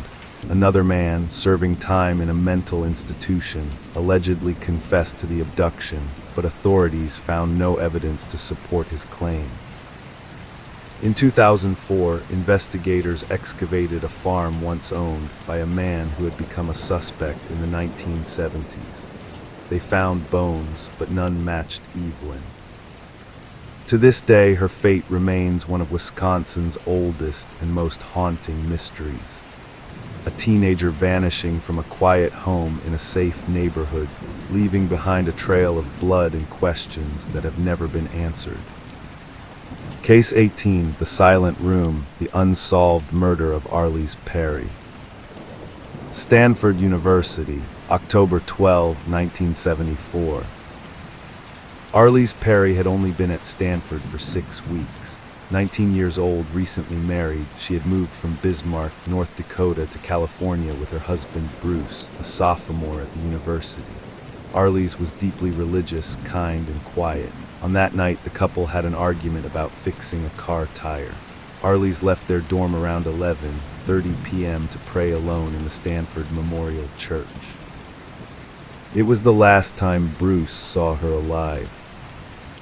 The church was locked at midnight by a security guard who saw no one inside. But when he returned around 5:45 a.m., the doors were mysteriously ajar. He found Arliss's body inside. She had been brutally murdered. Her body lay in a grotesque position in the east transept of the church. She was partially nude. An ice pick was embedded in her skull. Her body was posed deliberately and disturbingly. A candle had been placed between her breasts, another between her legs. Her jeans had been removed and laid across her legs. There was no sign of forced entry. Nothing was stolen. The attack was personal, precise, and horrifying. Police questioned Bruce Perry immediately. He had reported her missing early that morning and cooperated fully. His alibi checked out. So did the night watchmen who had locked the church at midnight. Years passed, no arrests. Rumors emerged. Some speculated that Arliss had been targeted for religious reasons. Her North Dakota pastor claimed she had encountered a cult member before leaving for Stanford, warning her of danger. Others suggested it was a random act of violence. The case remained cold for decades. Then in 2018, DNA evidence from semen found at the scene matched Stephen Crawford, the campus security guard who had discovered the body.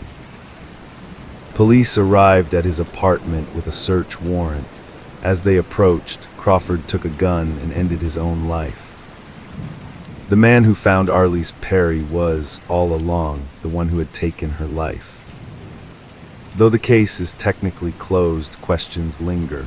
Why did he kill her? Why that night, that manner? No one knows. Case 19, the disappearance of Sneha and Philip. New York City, September 10, 2001. Sneha Philip was a 31-year-old physician, last seen shopping at a department store near the World Trade Center. She bought lingerie, clothes, and shoes. The next day, she vanished. It was September 11. Her husband, Ron Lieberman, returned home late that morning. The apartment was empty. The television was off, no signs of struggle. He assumed Sneha had stayed out with friends. But as the day wore on and the world watched in horror as the Twin Towers fell, Ron began to worry. Sneha was never seen again. In the days following the attacks, her family believed she had gone to help the wounded near Ground Zero. She was a doctor. She would have rushed toward the chaos, not away from it. But no one saw her that day, no surveillance footage, no hospital records. Her name wasn't on any lists, no witnesses, nothing. Police investigated her disappearance but found inconsistencies. Sneha had recently lost her job and there were rumors of marital tension. She had spent nights away from home and had been charged with filing a false police report, but none of that explained her vanishing. Her husband believed she had been caught in the collapse. Others weren't so sure. For years, her name was left off official victim lists. In 2008, a judge finally ruled that Sneha had indeed died in the attacks. her name was added to the memorial. But doubts still linger. Did she die a hero that morning, buried beneath the rubble trying to save lives?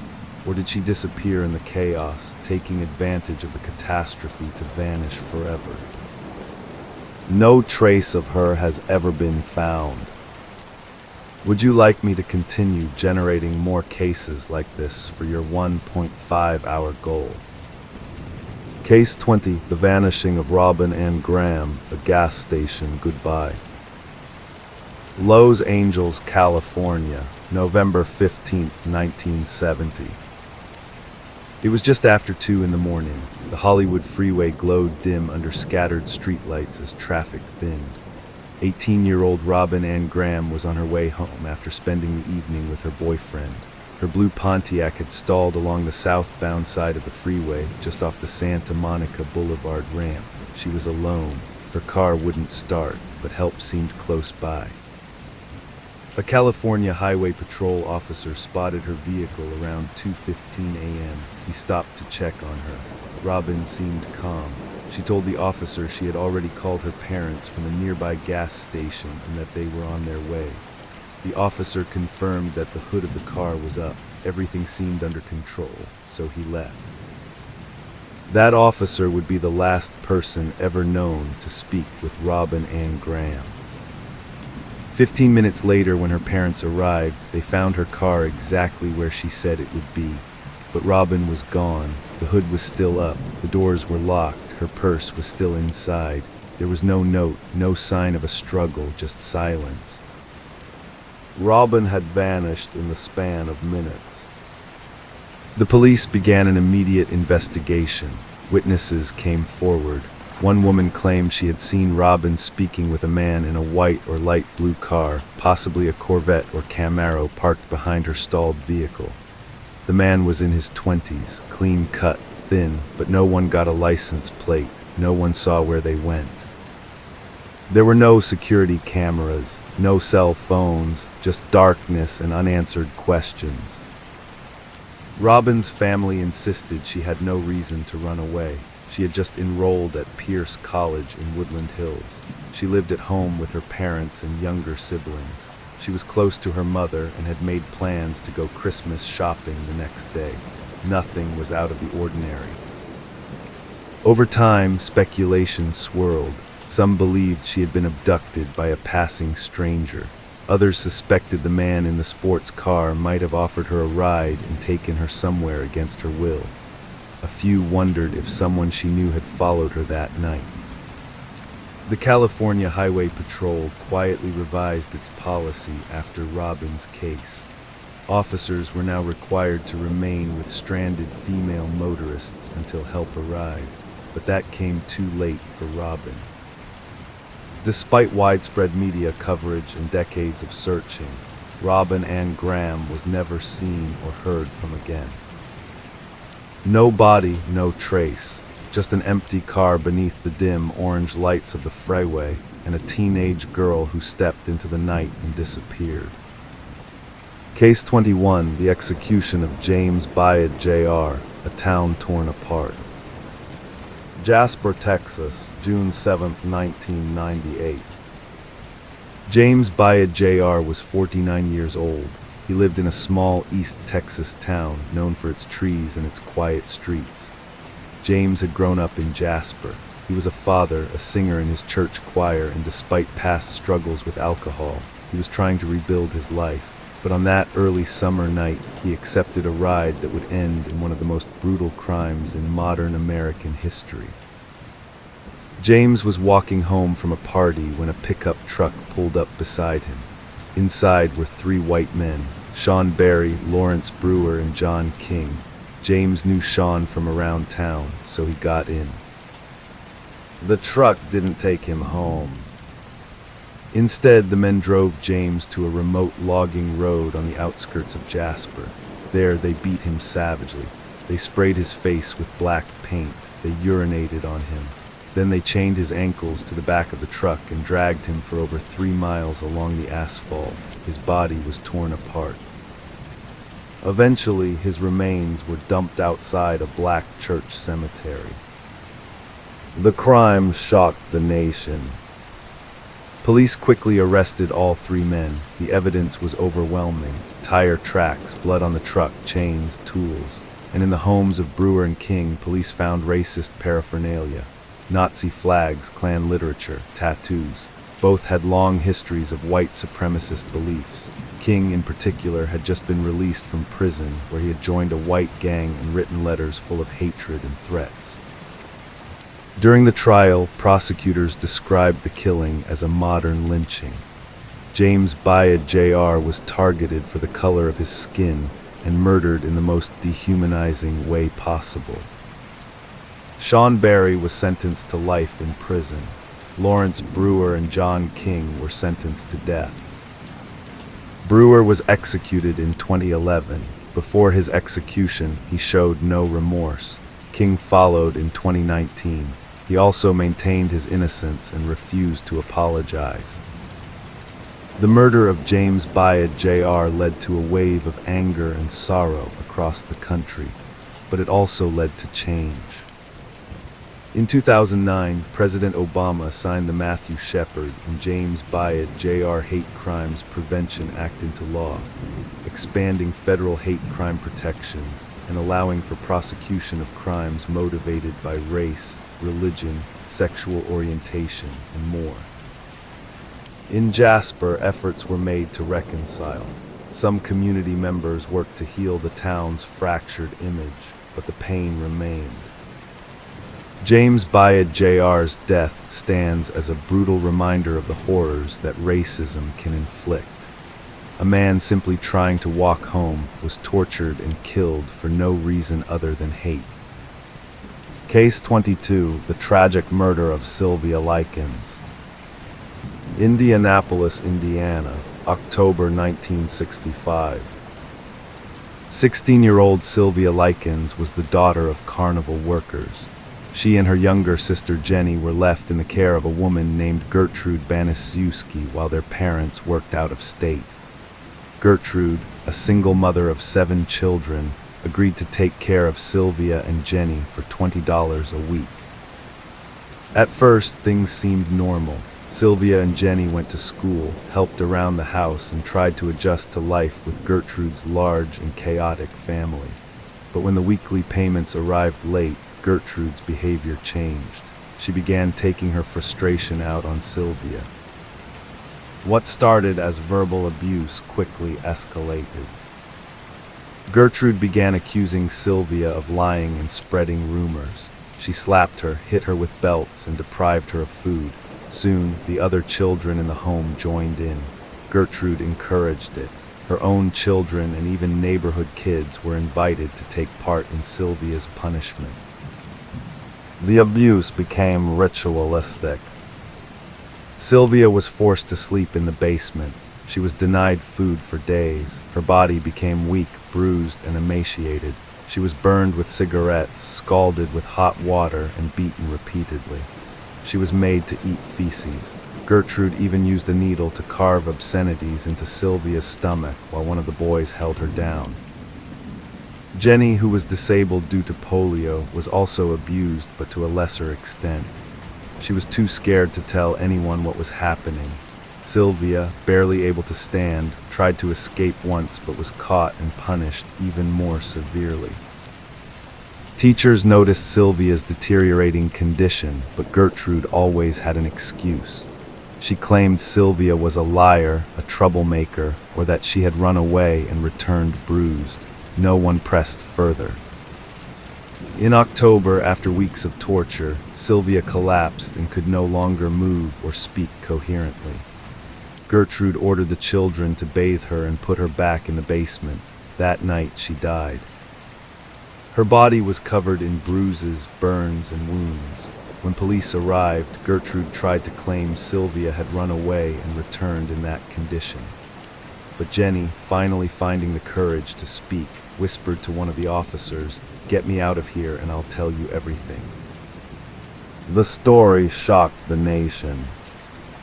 Gertrude Banisiewski, her daughter Paula, and several of the neighborhood children were arrested and charged with murder. The trial revealed the full scope of the cruelty Sylvia endured.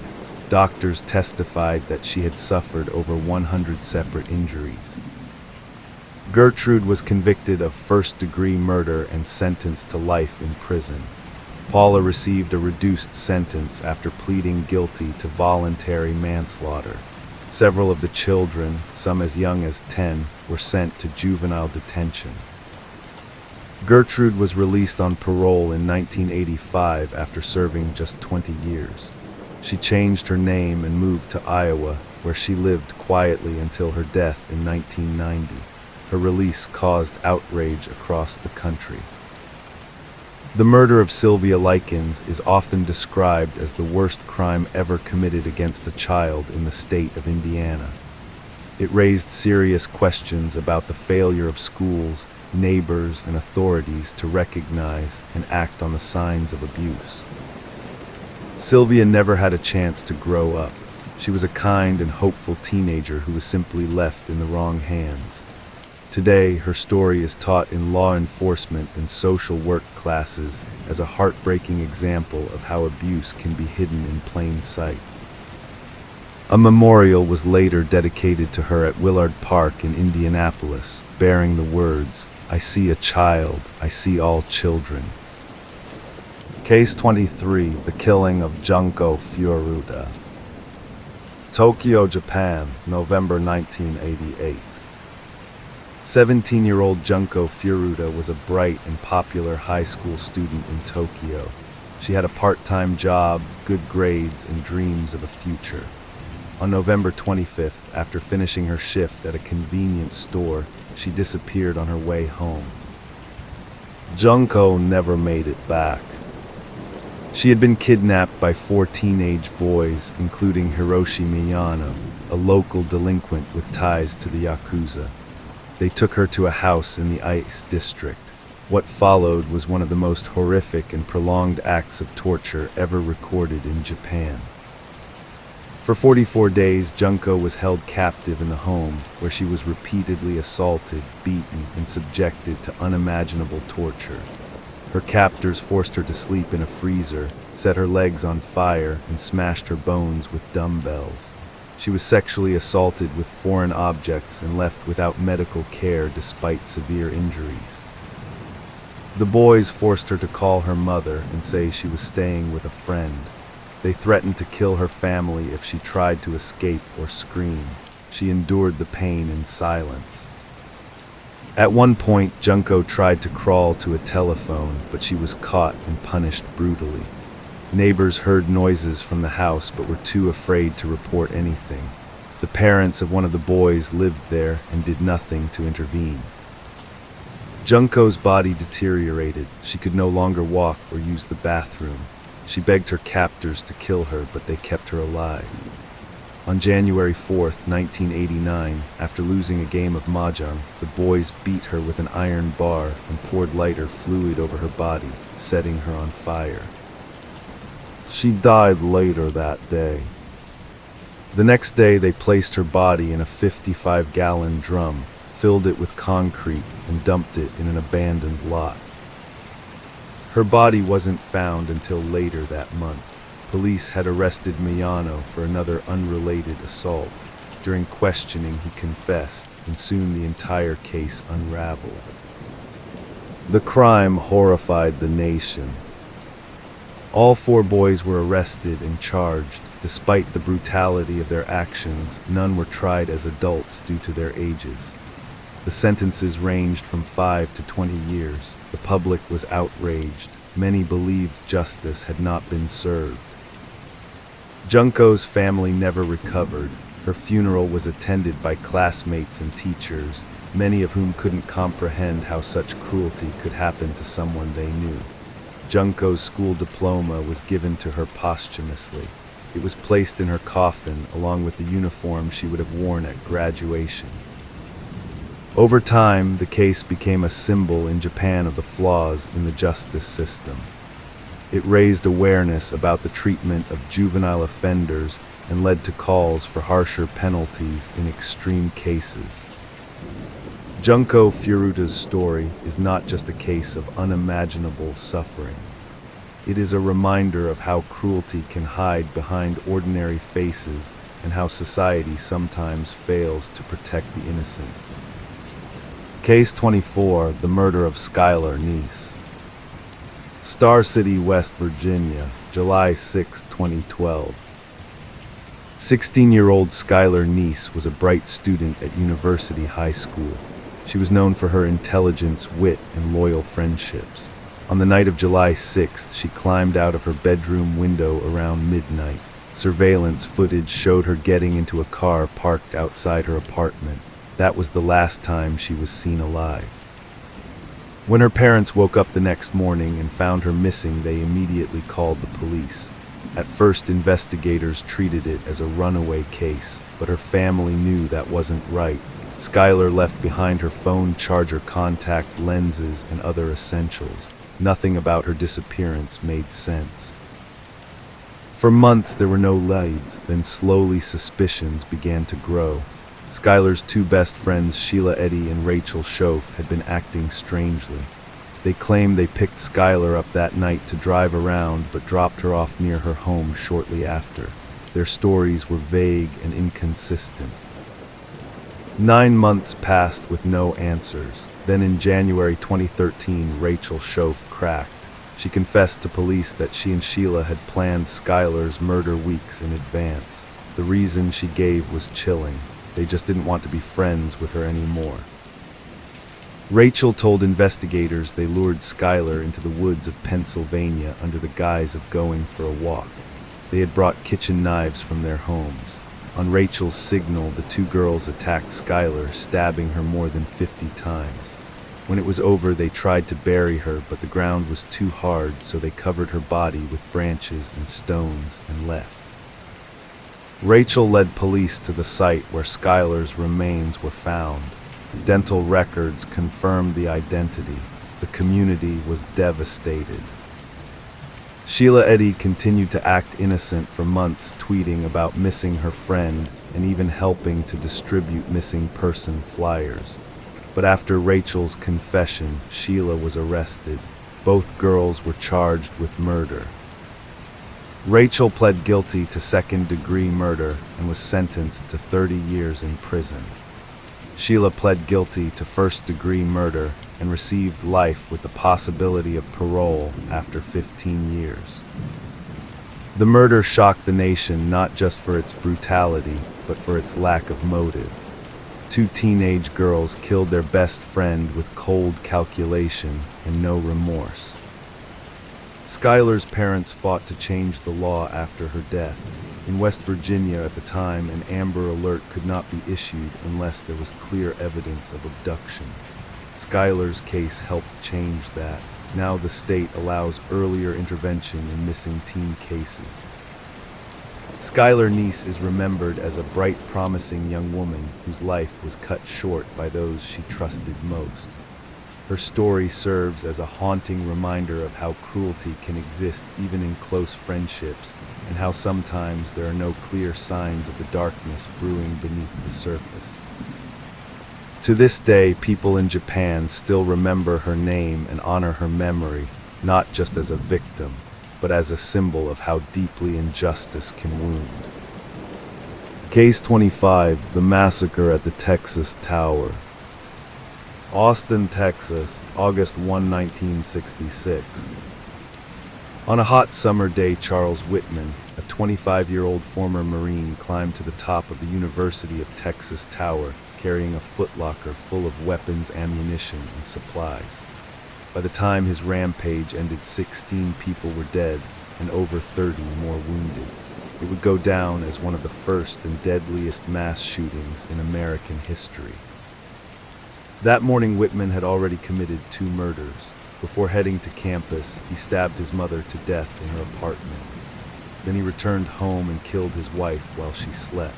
He left behind handwritten notes expressing remorse and confusion about his actions, writing that he had been experiencing violent impulses and wanted an autopsy after death to determine if there was a biological cause. At 11:48 a.m., he arrived at the university disguised as a maintenance worker. Using a dolly, he transported his arsenal into the tower elevator and then made his way to the 28th floor observation deck.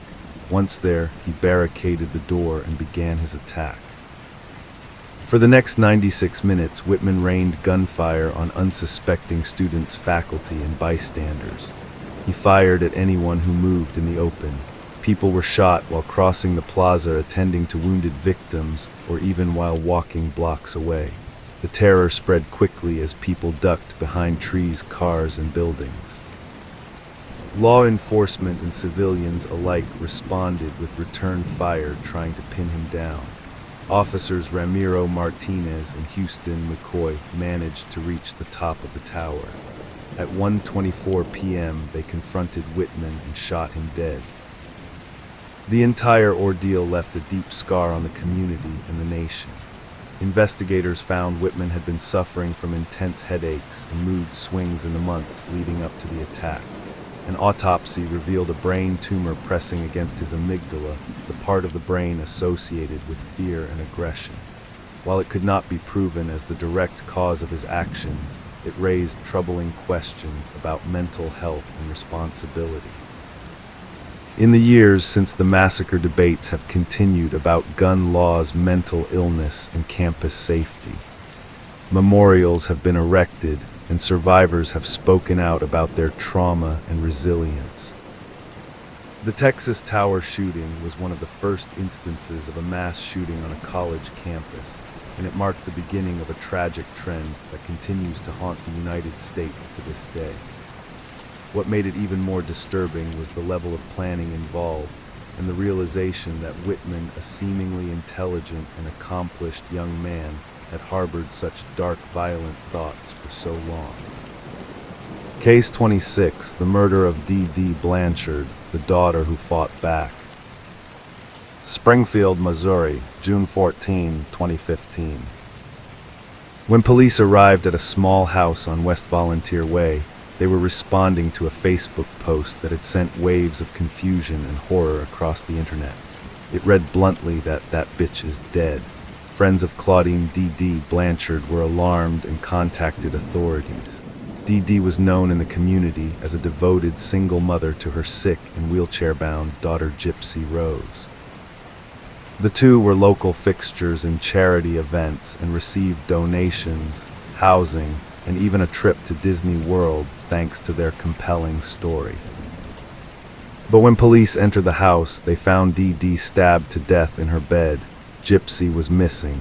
Neighbors feared she had been kidnapped or killed, but the truth unraveled into one of the most shocking cases of deception and abuse in recent memory. Gypsy was soon found in Wisconsin, not only alive but walking on her own. She had run away with her online boyfriend, Nicholas Godjan, who had carried out the murder. What followed was a chilling revelation. For years, D.D. had fabricated and forced illnesses upon Gypsy, subjecting her to unnecessary medications, surgeries, and the use of a wheelchair she didn't need. Doctors had been manipulated with forged records and convincing performances. Gypsy had been told she suffered from leukemia, muscular dystrophy, and a host of other conditions. Her head was shaved regularly to maintain the appearance of chemotherapy treatment. D.D. had complete control over Gypsy's life, isolating her from others, homeschooling her, and making her appear much younger than she was. Medical professionals had grown suspicious over the years, but none were able to intervene effectively. Some believed D.D. was suffering from a rare psychological condition known as Munchausen syndrome by proxy, where a caregiver fakes or causes illness in someone under their care to gain sympathy and attention. As Gypsy grew older, she began to understand that she was not as sick as her mother claimed. She secretly created an online dating profile and met Nicholas Godjan. Together, they hatched a plan to kill D.D. and escape the life Gypsy had been trapped in for over 2 decades. The public was stunned. Some saw Gypsy as a cold-blooded conspirator. Others saw her as a victim of lifelong abuse who saw no other way out. In 2016, Gypsy pleaded guilty to second-degree murder and was sentenced to 10 years in prison. Gojan was sentenced to life without parole. As of 2025, Gypsy has been released on parole and is living a new life under public scrutiny. The murder of Dee Dee Blanchard is not just a case of matricide. It's a harrowing tale of manipulation, control, and the hidden abuse that can occur behind closed doors. The smiling photographs of mother and daughter told one story. The truth told another, far darker one. Case 27, the West Memphis 3, a town divided by tragedy and injustice. West Memphis, Arkansas, May 5, 1993. It began as a warm spring afternoon when three 8-year-old boys, Stevie Branch, Michael Moore, and Christopher Byers, set out to ride their bikes and play in their quiet suburban neighborhood. The boys never came home. After a frantic overnight search by parents and neighbors, their lifeless bodies were discovered the next day in a drainage ditch in a wooded area known as Robin Hood Hills. The crime scene was horrific. The children had been stripped naked, bound with their own shoelaces, and appeared to have been mutilated. The brutality shocked the small community, and fear quickly turned to suspicion. Rumors of satanic cults and ritualistic killings began to swirl. Panic gripped the town, and authorities were under immense pressure to find someone to blame. Less than a month later, 3 local teenagers were arrested: Damian Eccles, Jason Baldwin, and Jesse Miskelly Jr. They were misfits in their conservative town. Damian wore black clothing, listened to heavy metal, and had a known interest in Wicca and the occult. Jason was his quiet best friend. Jesse was intellectually challenged, with an IQ around 70. The prosecution's case was built almost entirely on Jesse's confession, which he gave after nearly 12 hours of interrogation without a lawyer or parent present. His statement was riddled with inconsistencies and factual errors, such as the time of the murders and how the boys had been tied up. Still, it was enough for the police. Jesse later recanted his confession, claiming coercion, but it was too late. The trials of the West Memphis 3 were sensational. There was no physical evidence linking them to the crime, no eyewitnesses, no DNA, but the atmosphere in the courtroom was steeped in fear and prejudice. Prosecutors pointed to Eccles' interest in the occult as motive. They played up the idea that this was a satanic ritual murder, echoing the hysteria of the satanic panic that had gripped parts of America in the 1980s and early 90s. In 1994, all 3 teens were convicted. Jason Baldwin was sentenced to life in prison. Jesse Miskelly received life plus 40 years. Damian Eccles was sentenced to death. But the case wouldn't go quietly. Documentaries like Paradise Lost brought the story to national attention. Celebrities, legal experts, and musicians like Johnny Depp and Eddie Vedder began advocating for their release. Questions arose about the reliability of Jesse's confession, the lack of physical evidence, and the bias shown during trial. DNA testing, which wasn't available at the time of the original trials, later failed to link any of the 3 teens to the crime scene. In fact, a hair found in the bindings was a partial match to one of the victim's stepfathers. After nearly 2 decades of legal battles and growing public support, a breakthrough came in 2011. The West Memphis 3 were offered an Ford plea, a legal deal that allowed them to maintain their innocence while pleading guilty to lesser charges. In return, they would be released for time served. All 3 accepted. On August 19, 2011, Damian, Jason, and Jesse walked free for the first time in 18 years. Though technically convicted felons, their release was seen by many as a tacit admission by the state that the original trials were flawed. Yet no one else has ever been charged with the murders of Stevie, Michael, and Christopher. The case remains unsolved. To this day, the West Memphis 3 case stands as a chilling example of how fear, rumor, and social bias can lead to a miscarriage of justice. It's a story not only of 3 murdered children, but of 3 teenagers who lost their youth to a system that sought closure more than truth. Case 28, the Pike County Massacre, an execution-style murder spree that shattered a family. Pike County, Ohio, April 22, 2016. In the quiet rural landscapes of southern Ohio, the morning of April 22 began like any other. But by mid-morning, panic and shock rippled through the community. A series of 911 calls would reveal an almost unfathomable discovery. 8 members of the same family, the Rodens, had been executed in 4 separate homes, all in the dead of night. The victims ranged in age from 16 to 44. All had been shot, most of them in their beds, some while they slept. The killings were surgical, cold, and calculated. Whoever had done it knew how to move silently, how to kill without warning, and how to leave almost no trace behind. There were no signs of forced entry. Nothing appeared stolen. 3 young children, including a days-old newborn, were found unharmed, left alive at the crime scenes. The Roden family was well known in the area. Some worked in construction, others had small farms. They weren't wealthy or particularly high-profile. So why had someone wiped them out, house by house, person by person? Early on, investigators floated several theories. Was it drug-related? One of the homes contained a small-scale marijuana grow operation. Was it a revenge killing, a cartel hit? Nothing seemed to fit. The level of coordination required for the murders indicated planning, precision, and a clear motive, but the killers had left few clues. Hundreds of tips poured in. More than 100 law enforcement officials were assigned to the case. Months passed, then years. With no arrests, rumors spread like wildfire across Pike County. Some locals were convinced it had to be an inside job. Others suspected the killers had fled the state. The fear and paranoia were palpable. Neighbors started installing security cameras, buying guns, locking doors for the first time in years. Then in November 2018, more than 2 years after the massacre, there was a sudden break. Authorities announced the arrests of 4 members of the Wagner family, former close friends of the Rodens. George Billy Wagner III, his wife Angela Wagner, and their 2 adult sons George Ivy and Jake were all taken into custody.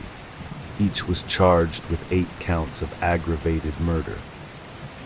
The motive was as disturbing as the killings themselves.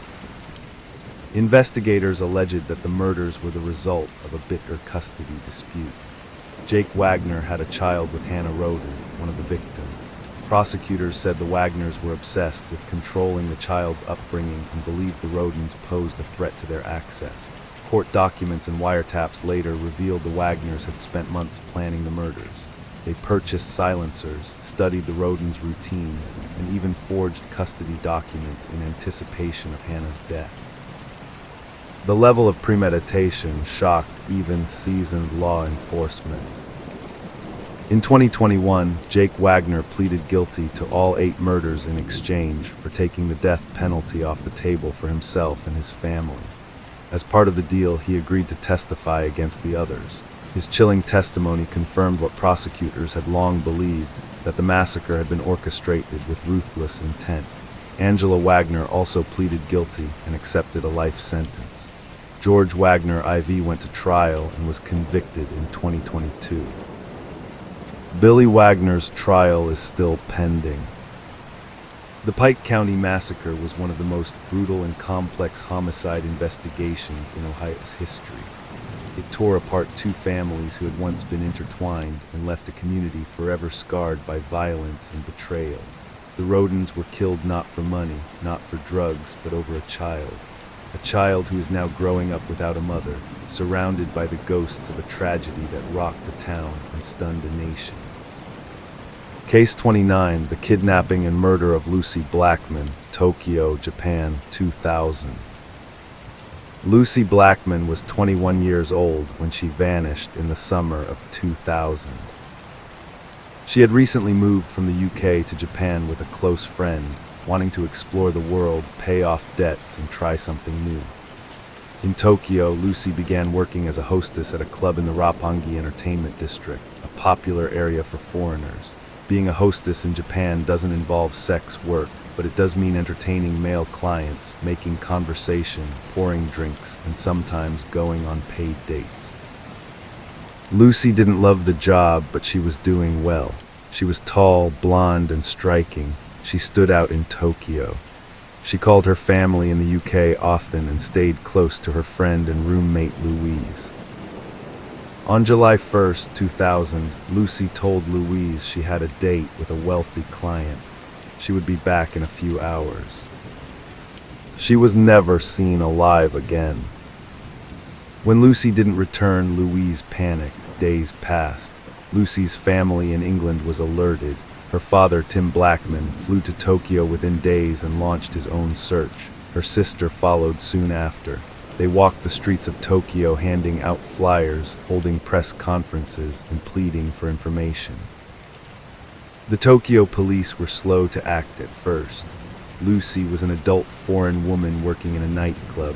Some officers assumed she'd run off or left voluntarily, but her family knew otherwise. Lucy's belongings were untouched. Her phone stopped ringing.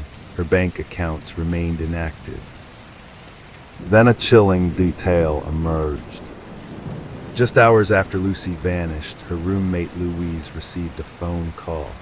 A man speaking English told her that Lucy had joined a cult and wouldn't be coming back. The call was strange, the voice calm, almost robotic. Louise knew immediately that something was terribly wrong.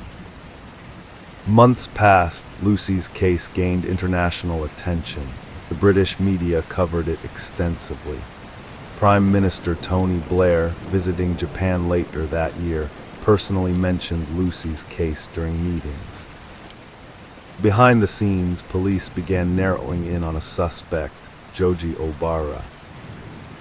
Obara was a wealthy, reclusive Japanese-Korean businessman with real estate holdings and luxury properties. He was known to frequent hostess clubs and had a disturbing pattern.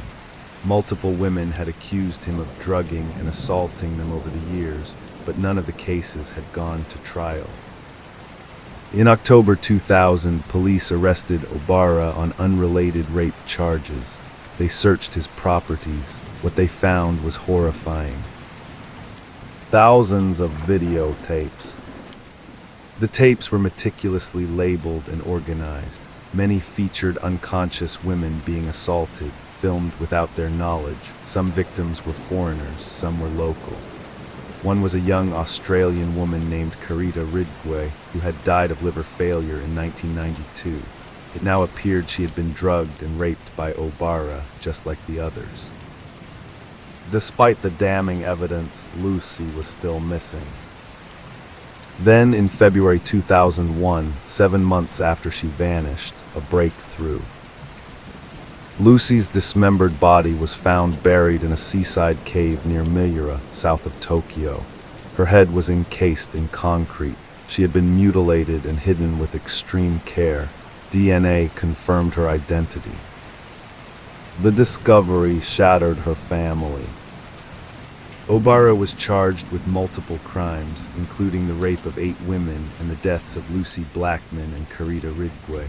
But Japan's legal system is cautious.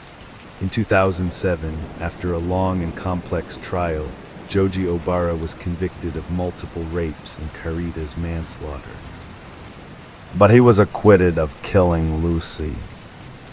The court ruled there wasn't enough direct evidence linking him to her death, despite the overwhelming circumstantial proof. The decision shocked the world. Lucy's family was devastated, but justice would come later. In 2008, an appeals court reversed part of the ruling, finding Obara guilty of dismembering and abandoning Lucy's body, though still not of her murder. He received life in prison. Lucy Blackman's case exposed the darker side of Tokyo's nightlife and the dangers faced by young women abroad. It also highlighted the flaws in Japan's justice system when it came to prosecuting sexual violence. Her father later founded the Lucy Blackman Trust, a charity that helps families of missing persons overseas. Her story lives on as a cautionary tale, a tragic reminder of how quickly a dream can turn into a nightmare. Lucy never came home, but her case changed laws, saved other women, and will never be forgotten. Case 30, the murder of Jill Dando, a British television icon silenced. April 26, 1999. It was an ordinary Monday in London. Jill Dando, one of Britain's most beloved television presenters, was returning to her home in Fulham. Known across the UK for her warm presence and commanding journalistic skill, she was the co-host of BBC's Crime Watch, a show that reconstructed real crimes to appeal for public assistance. Ironically, Jill had spent years helping solve crimes, but on that spring morning, she would become the center of one. At approximately 11:30 a.m., Jill arrived at her house on Gowan Avenue. She rarely used this house, preferring to stay with her fiancé, Alan Farthing, a prominent gynecologist. The neighborhood was quiet, sunny, peaceful. Just minutes after stepping through the front gate, she was shot once in the head. A neighbor discovered her collapsed on the front step, slumped forward as if she had fainted, but it was far more serious. Jill had been killed execution style with a single bullet to the left temple. The bullet had been fired at close range, likely through a silencer.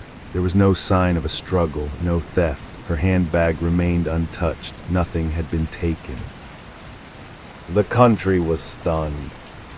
Jill Dando was not only a household name, but a symbol of decency and kindness. She had hosted the 6 o'clock news, Holiday, and other high-profile BBC programs. She was about to marry in the prime of her life and career. Her sudden, violent death was incomprehensible. The murder sparked one of the largest criminal investigations in modern British history. Scotland Yard threw nearly 50 detectives on the case, generating over 2,000 potential suspects. Dozens of theories emerged. Some believed it was a jealous ex-boyfriend. Others suggested an obsessed fan or stalker. One theory even posited that her involvement with Crime Watch had made her a target for revenge by a criminal she helped expose. But the most persistent rumor was that she had been assassinated by a professional hitman. Weeks passed, leads dried up, the public was growing anxious. Then, more than a year later, police arrested a man named Barry George.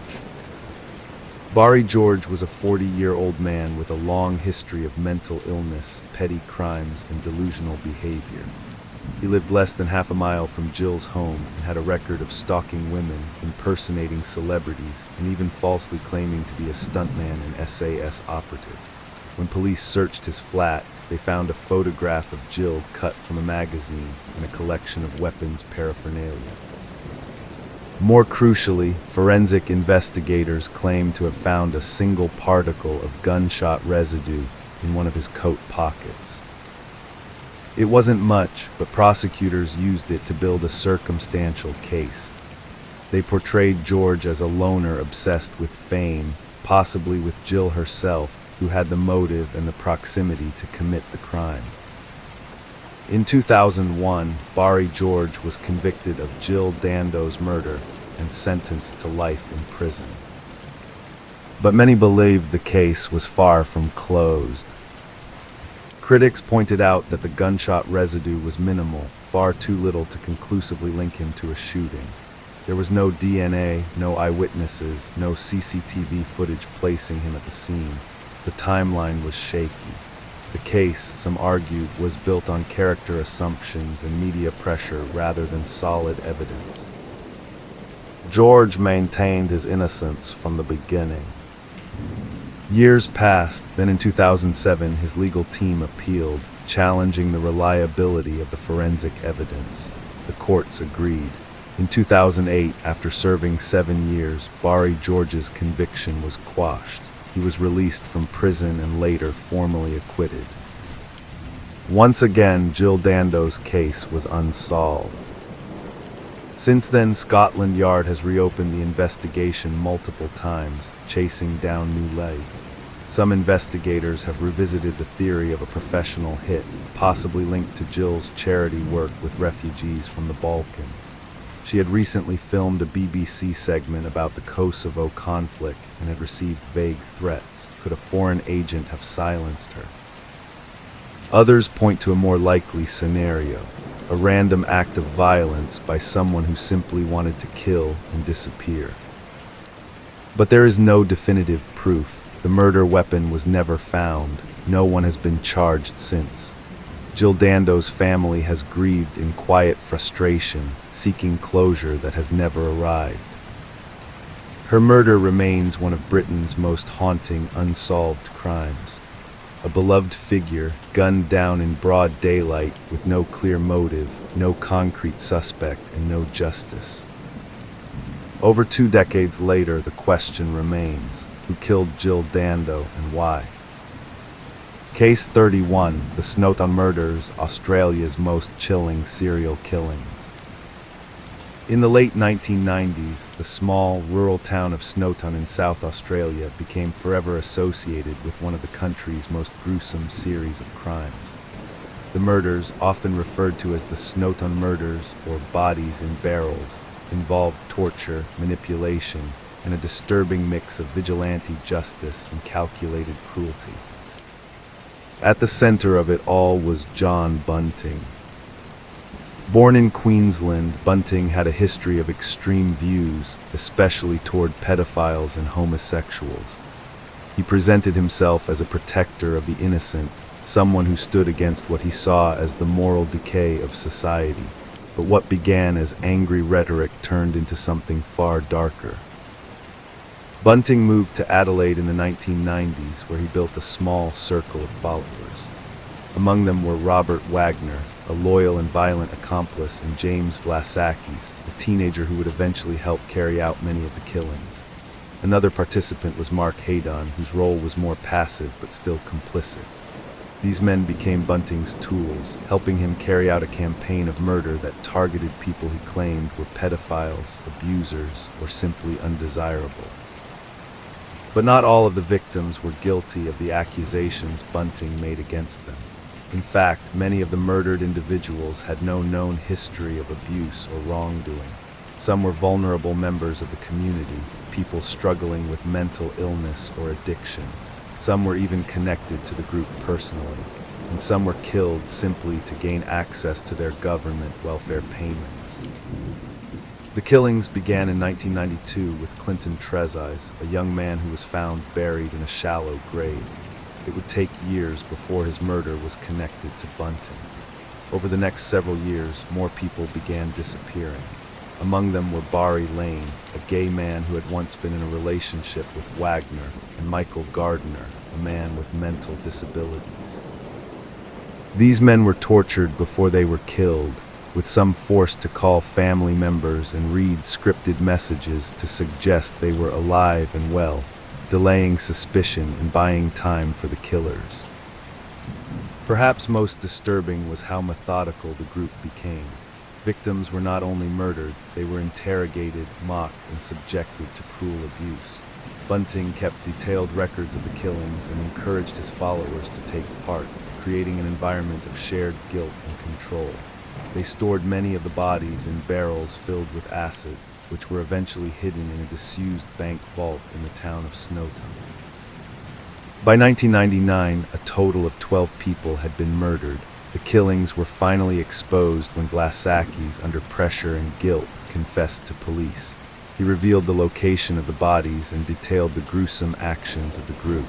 Authorities raided the bank building in Snowtown and discovered the barrels. The smell alone overwhelmed them. The trial that followed was one of the longest and most complex in Australian history. John Bunting and Robert Wagner were both convicted of multiple murders and sentenced to life imprisonment without the possibility of parole. James Vlasakis received a reduced sentence in exchange for his testimony. Mark Haydon was convicted of assisting with the crimes and also sentenced to prison. The Snowtown murders shocked the nation not only for their brutality, but for the psychological dynamics behind them.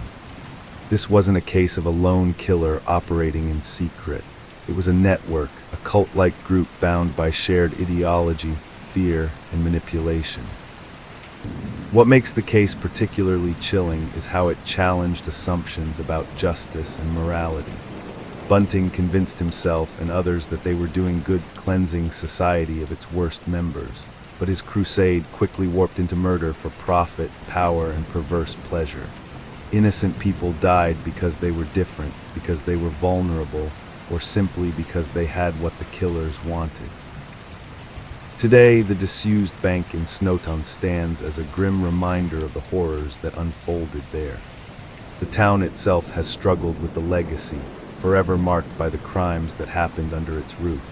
The case remains one of the most disturbing in Australia's criminal history, a terrifying example of what happens when hatred, delusion, and manipulation go unchecked. Case 32, the disappearance and death of Annie Burgesson, a mystery on the Scottish coast. On the cold, wind-whipped coast of Prestwick, Scotland, a young woman's body was discovered on the beach on December 4, 2005. The woman was 30-year-old Annie Burgesson, a Swedish national, multilingual and vibrant, known by her friends as artistic, curious, and warm. She had been living in Edinburgh for over a year and had no known enemies.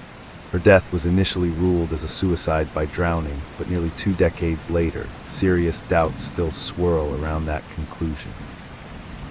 Annie's case has become one of the most puzzling and controversial unsolved deaths in modern Scotland. Born in 1975 in Tibro, Sweden, Annie grew up in a close-knit family. She had a deep love for language and travel, working in translation and communication roles. After traveling around Europe and spending time in London, she moved to Edinburgh in 2004. She rented a flat, made friends, and enrolled in a college to improve her English. But during the final months of 2005, something changed in Annie's behavior. Friends said she seemed increasingly anxious and paranoid. She started expressing fears that someone was following her. She told people she was being watched and began avoiding certain places. On several occasions, she reportedly called home sounding frightened. At one point, she even mentioned cutting her trip short and returning to Sweden. On December 3, 2005, Annie abruptly left her flat. She didn't tell friends or flatmates where she was going. Surveillance footage later showed her at a local bus station, then traveling by train from Edinburgh to Prestwick, about 80 miles away. Her reasons for going to Prestwick were unclear. She carried her passport in a small backpack but did not book a hotel. The last confirmed sighting of her was at 3:15 p.m. outside the terminal of Prestwick Airport. The following morning, her body was discovered face down on the beach, not far from the runway. The initial investigation was swift, too swift, according to her family. Authorities declared the death a suicide by drowning. They claimed no signs of violence were found and there was no indication of foul play. However, that conclusion was reached just hours after her body was found, and her family wasn't informed for several days. When her mother was finally notified, she was shocked. Annie had made no mention of suicidal thoughts. In fact, she had been looking forward to visiting family for Christmas. The family pressed for more details, and inconsistencies began to surface. For starters, Annie's body showed signs of trauma. There were bruises on her arms and a wound on her forehead that appeared suspicious.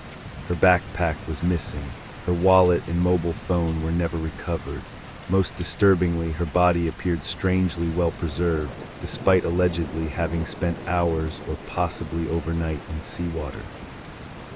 The tide was not particularly strong that night, and weather reports suggested that if Annie had entered the water where her body was found, she would not have drifted far, meaning she may have died closer to shore.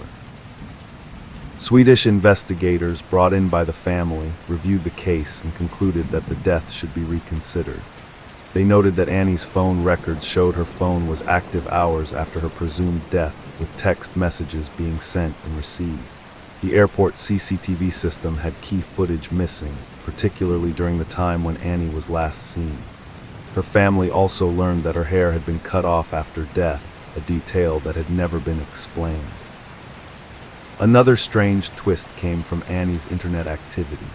Shortly before her death, she had searched for information about the CIA and rendition programs.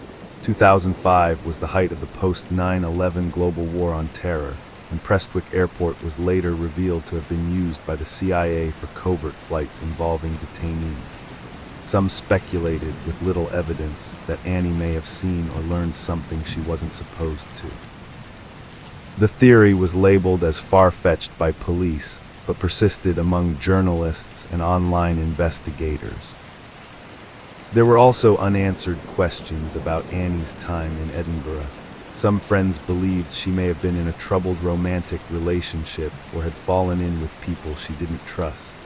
Others felt she was simply overwhelmed by stress and feeling isolated in a foreign country. But there was no note, no prior history of depression, and no clear trigger. After years of pressure, the case was re-examined in 2015. Scottish authorities maintained that no new evidence had been uncovered and continued to treat it as a suicide. The family, devastated and frustrated, has never stopped campaigning for justice. Annie's mother has been particularly vocal, launching petitions and websites to raise awareness and pressure officials to release all available records. What happened to Annie Burgesson on that freezing December day remains a deeply unsettling mystery.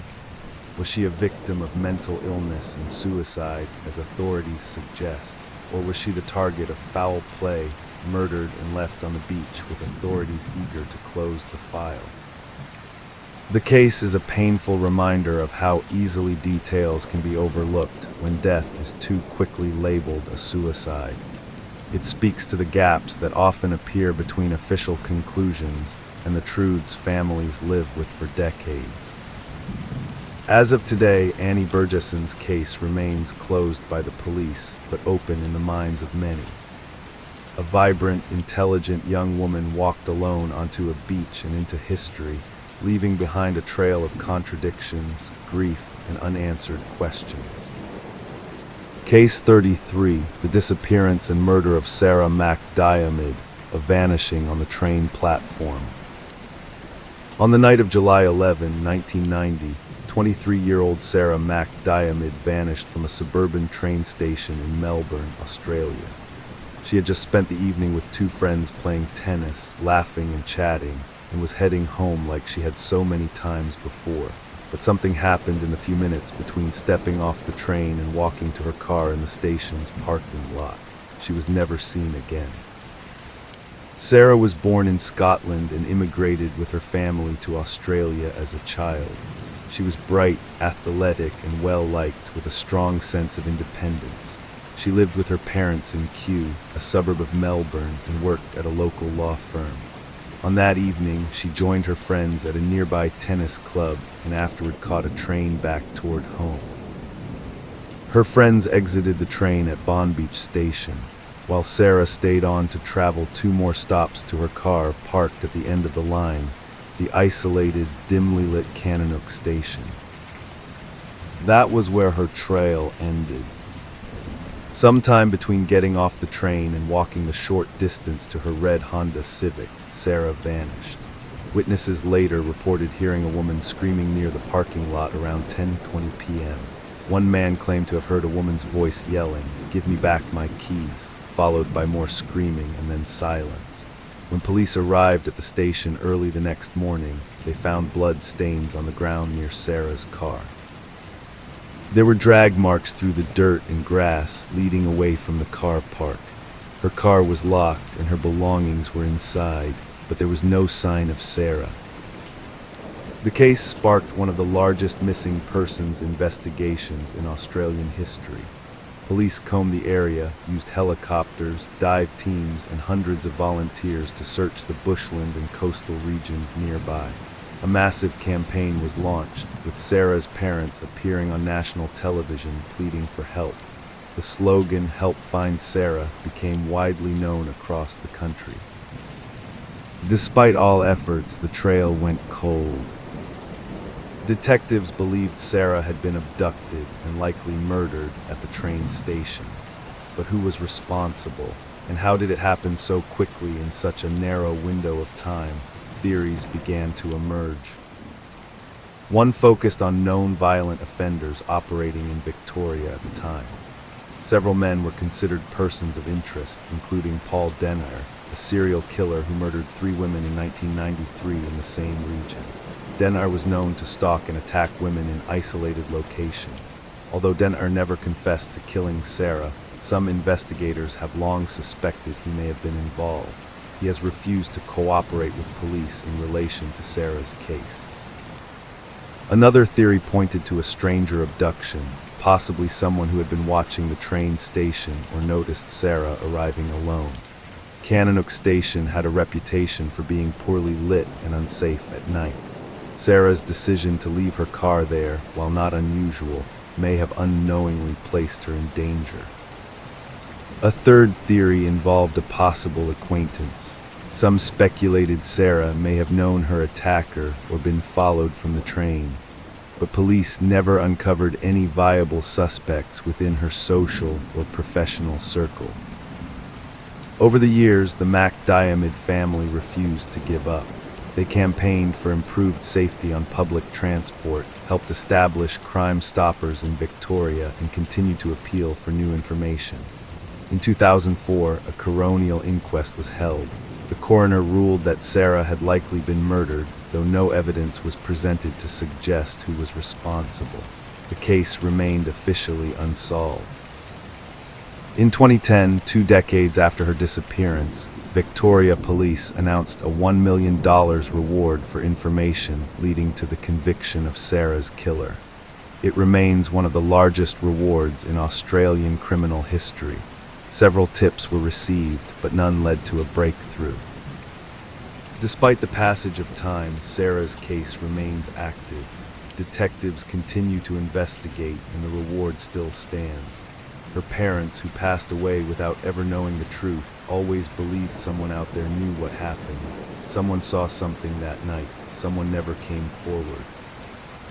Sarah MacDiarmid's story is one of those rare cases where everything seems to line up for a solution: a defined location, a narrow time frame, physical evidence, and a witness account. And yet, decades later, there are no arrests, no convictions, and no resolution. To this day, the last confirmed moment of Sarah's life was stepping off a train into the quiet dark of a suburban platform. In those few minutes, her life was stolen, her future erased, and a family left in torment. Her name endures in Australia as a symbol of how danger can strike in the most familiar of places, and how answers sometimes remain painfully just out of reach. Case 34, the triple murders at Hinterkaifeck, Germany's most chilling unsolved crime. In the remote Bavarian countryside of Germany, nestled among forests and fields, sat a small, isolated farmstead called Hinterkaifeck. On the morning of March 31, 1922, 6 people, all members of the Gruber and Gabriel family, were brutally murdered there. The case has baffled investigators and true crime enthusiasts for over a century. Not only because of the horrifying nature of the killings, but because of the deeply disturbing details that emerged, and the fact that the killer may have stayed on the property for days afterward. Andreas Gruber, 63, lived at the farm with his wife Kazilia, 72, their widowed daughter Victoria Gabriel, 35, Victoria's 2 children, 7-year-old Kazilia and 2-year-old Joseph, and the family's maid, Maria Baumgartner. The family was known to be reclusive, and tensions reportedly ran deep within the household. There were also rumors about incest between Andreas and Victoria, for which they had both been briefly jailed in 1915. Joseph's paternity was never officially established. Days before the murders, Andreas mentioned strange occurrences to his neighbors. He told them he had found unfamiliar footprints in the snow leading from the woods to the farm, but none leading back.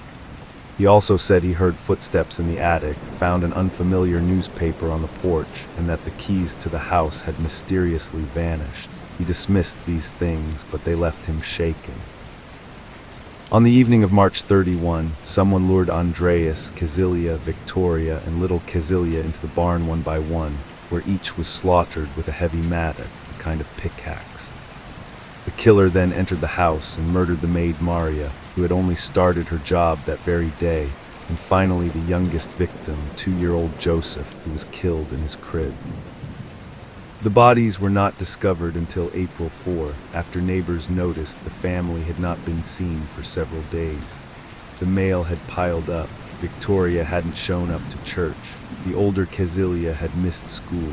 Concerned townsfolk arrived at the farm, and what they found was horrifying.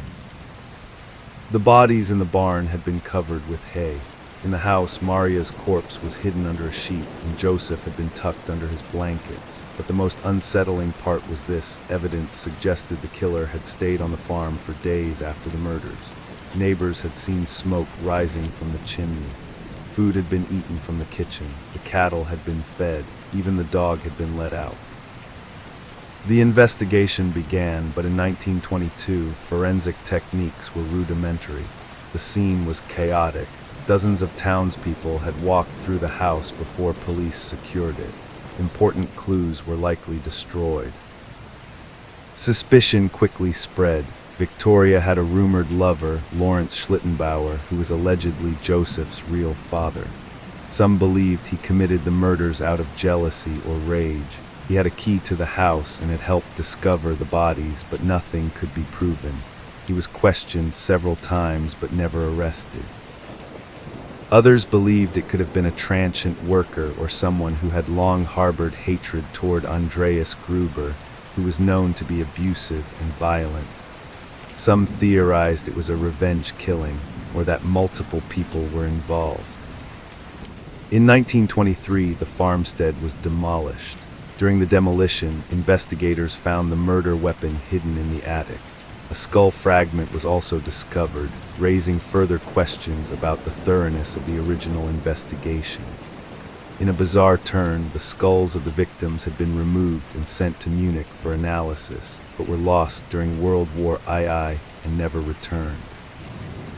Over the years, dozens of theories and suspects emerged. The case was reopened several times, including as recently as the 1990s. Forensic students at a German police academy conducted their own analysis and concluded a prime suspect, whose name has never been released publicly, but even that failed to bring a resolution.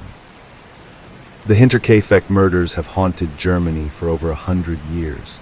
It is a story filled with fear, violence, mystery, and silence. A remote farm, eerie warnings, a brutal act of violence, and a killer who vanished into the night, never to be identified. To this day, no one knows who killed the Gruber and Gabriel family, or why they stayed on the farm for days afterward. Whether out of necessity, sadism, or twisted comfort, that chilling detail that the murderer slept among the dead remains one of the most horrifying elements of the entire case. Case 35, the disappearance and death of Alyssa Lamb, a modern mystery that shook the internet. On January 26, 2013, 21-year-old Alyssa Lamb arrived in Los Angeles. A Canadian student at the University of British Columbia, Alyssa had been traveling alone across the West Coast, hoping to break free from academic stress and mental health struggles. She checked into the infamous Cecil Hotel, a building with a dark history of suicides, murders, and serial killers. She was supposed to stay for 4 nights. She never checked out. Alyssa was last seen on January 31. Hotel staff reported that she had been acting strangely, moving rooms more than once due to guest complaints about her behavior. She made odd notes and drawings in the hotel lobby. Her parents in Vancouver grew worried after she failed to call them as she usually did, and soon a missing person report was filed. The Los Angeles Police Department launched an investigation, and when Alyssa couldn't be found in or around the hotel, they released a surveillance video from one of the hotel's elevators. The footage was disturbing. In the grainy video, Alyssa can be seen entering the elevator and pressing multiple buttons, but the elevator doors do not close. She peeks out, quickly ducks back in, then appears to be hiding. She moves her hands in odd, disjointed motions, as if talking to someone not visible on camera. At times she appears frightened, at others calm. Then she walks out of the elevator and disappears from view. The footage went viral. Theories exploded across the internet. Some believed she was experiencing a mental health crisis, as she had previously been diagnosed with bipolar disorder and depression. Others were convinced something supernatural or sinister was involved, ghosts, possession, or an unseen assailant just outside the camera's range. Then on February 19, a hotel guest complained about the water pressure in their room. The water from the tap was discolored and had an unusual taste. Maintenance staff went to check the rooftop water tanks. Inside one of them, floating naked, was the body of Alyssa Lamb. Her clothes, the same ones seen in the elevator footage, were found at the bottom of the tank. Her phone was missing. The tank had a heavy metal lid and the area was difficult to access. The rooftop required a key and password to reach, yet no alarm was triggered. The hatch was also supposedly too heavy for one person to open and close easily. The autopsy results showed no signs of trauma or sexual assault. The toxicology report found only traces of her prescribed medication, consistent with someone who may have been under-medicating. Her death was ruled accidental due to drowning, with her bipolar disorder listed as a significant factor. But the questions didn't go away. How did she access the rooftop? Why weren't alarms triggered? Why did the elevator malfunction only when she used it? How did she manage to climb into the tall water tank alone, undress, and then drown without anyone noticing for weeks? Skeptics pointed to gaps in the hotel's security, claiming anyone could have accessed the roof. Others cited the dark history of the Cecil Hotel itself. Richard Ramirez, the Night Stalker, had once lived there. Other serial killers, like Jack Unterweger, had also called the Cecil home. Suicides, overdoses, and mysterious deaths were all part of the building's past. Some began calling it cursed. Online sleuths deepened their own investigations, combing through Alyssa's Tumblr blog for clues. They noticed her posts became increasingly cryptic leading up to her disappearance. Some even speculated she had uncovered something she wasn't supposed to, or had fallen victim to a hotel guest with sinister intentions. The most bizarre theory claimed she was targeted by a biological warfare operation. A tuberculosis outbreak occurred in the area around the time of her disappearance, and the diagnostic test used to identify it was called the Lamelyza. Though purely coincidental, the eerie connection fueled even more conspiracy theories. Years later, interest in Alyssa Lamb's death was reignited by documentaries and YouTube videos that tried to piece together what had happened. The Netflix series Crime Scene, the vanishing at the Cecil Hotel, brought renewed attention to her case but offered no new conclusions. Despite the official ruling of accidental drowning, many continue to believe that something more happened to Alyssa Lamb. Whether she suffered a severe mental health episode, became the victim of foul play, or fell prey to the chilling aura of the Cecil Hotel itself, her story remains one of the most haunting and talked about true crime cases of the 21st century. A young woman traveling alone, trying to find peace, who instead became the subject of one of the internet's most enduring mysteries. Thank you for spending your night with these stories. If you're still awake, feel free to share your thoughts in the comments. Sleep well and stay safe.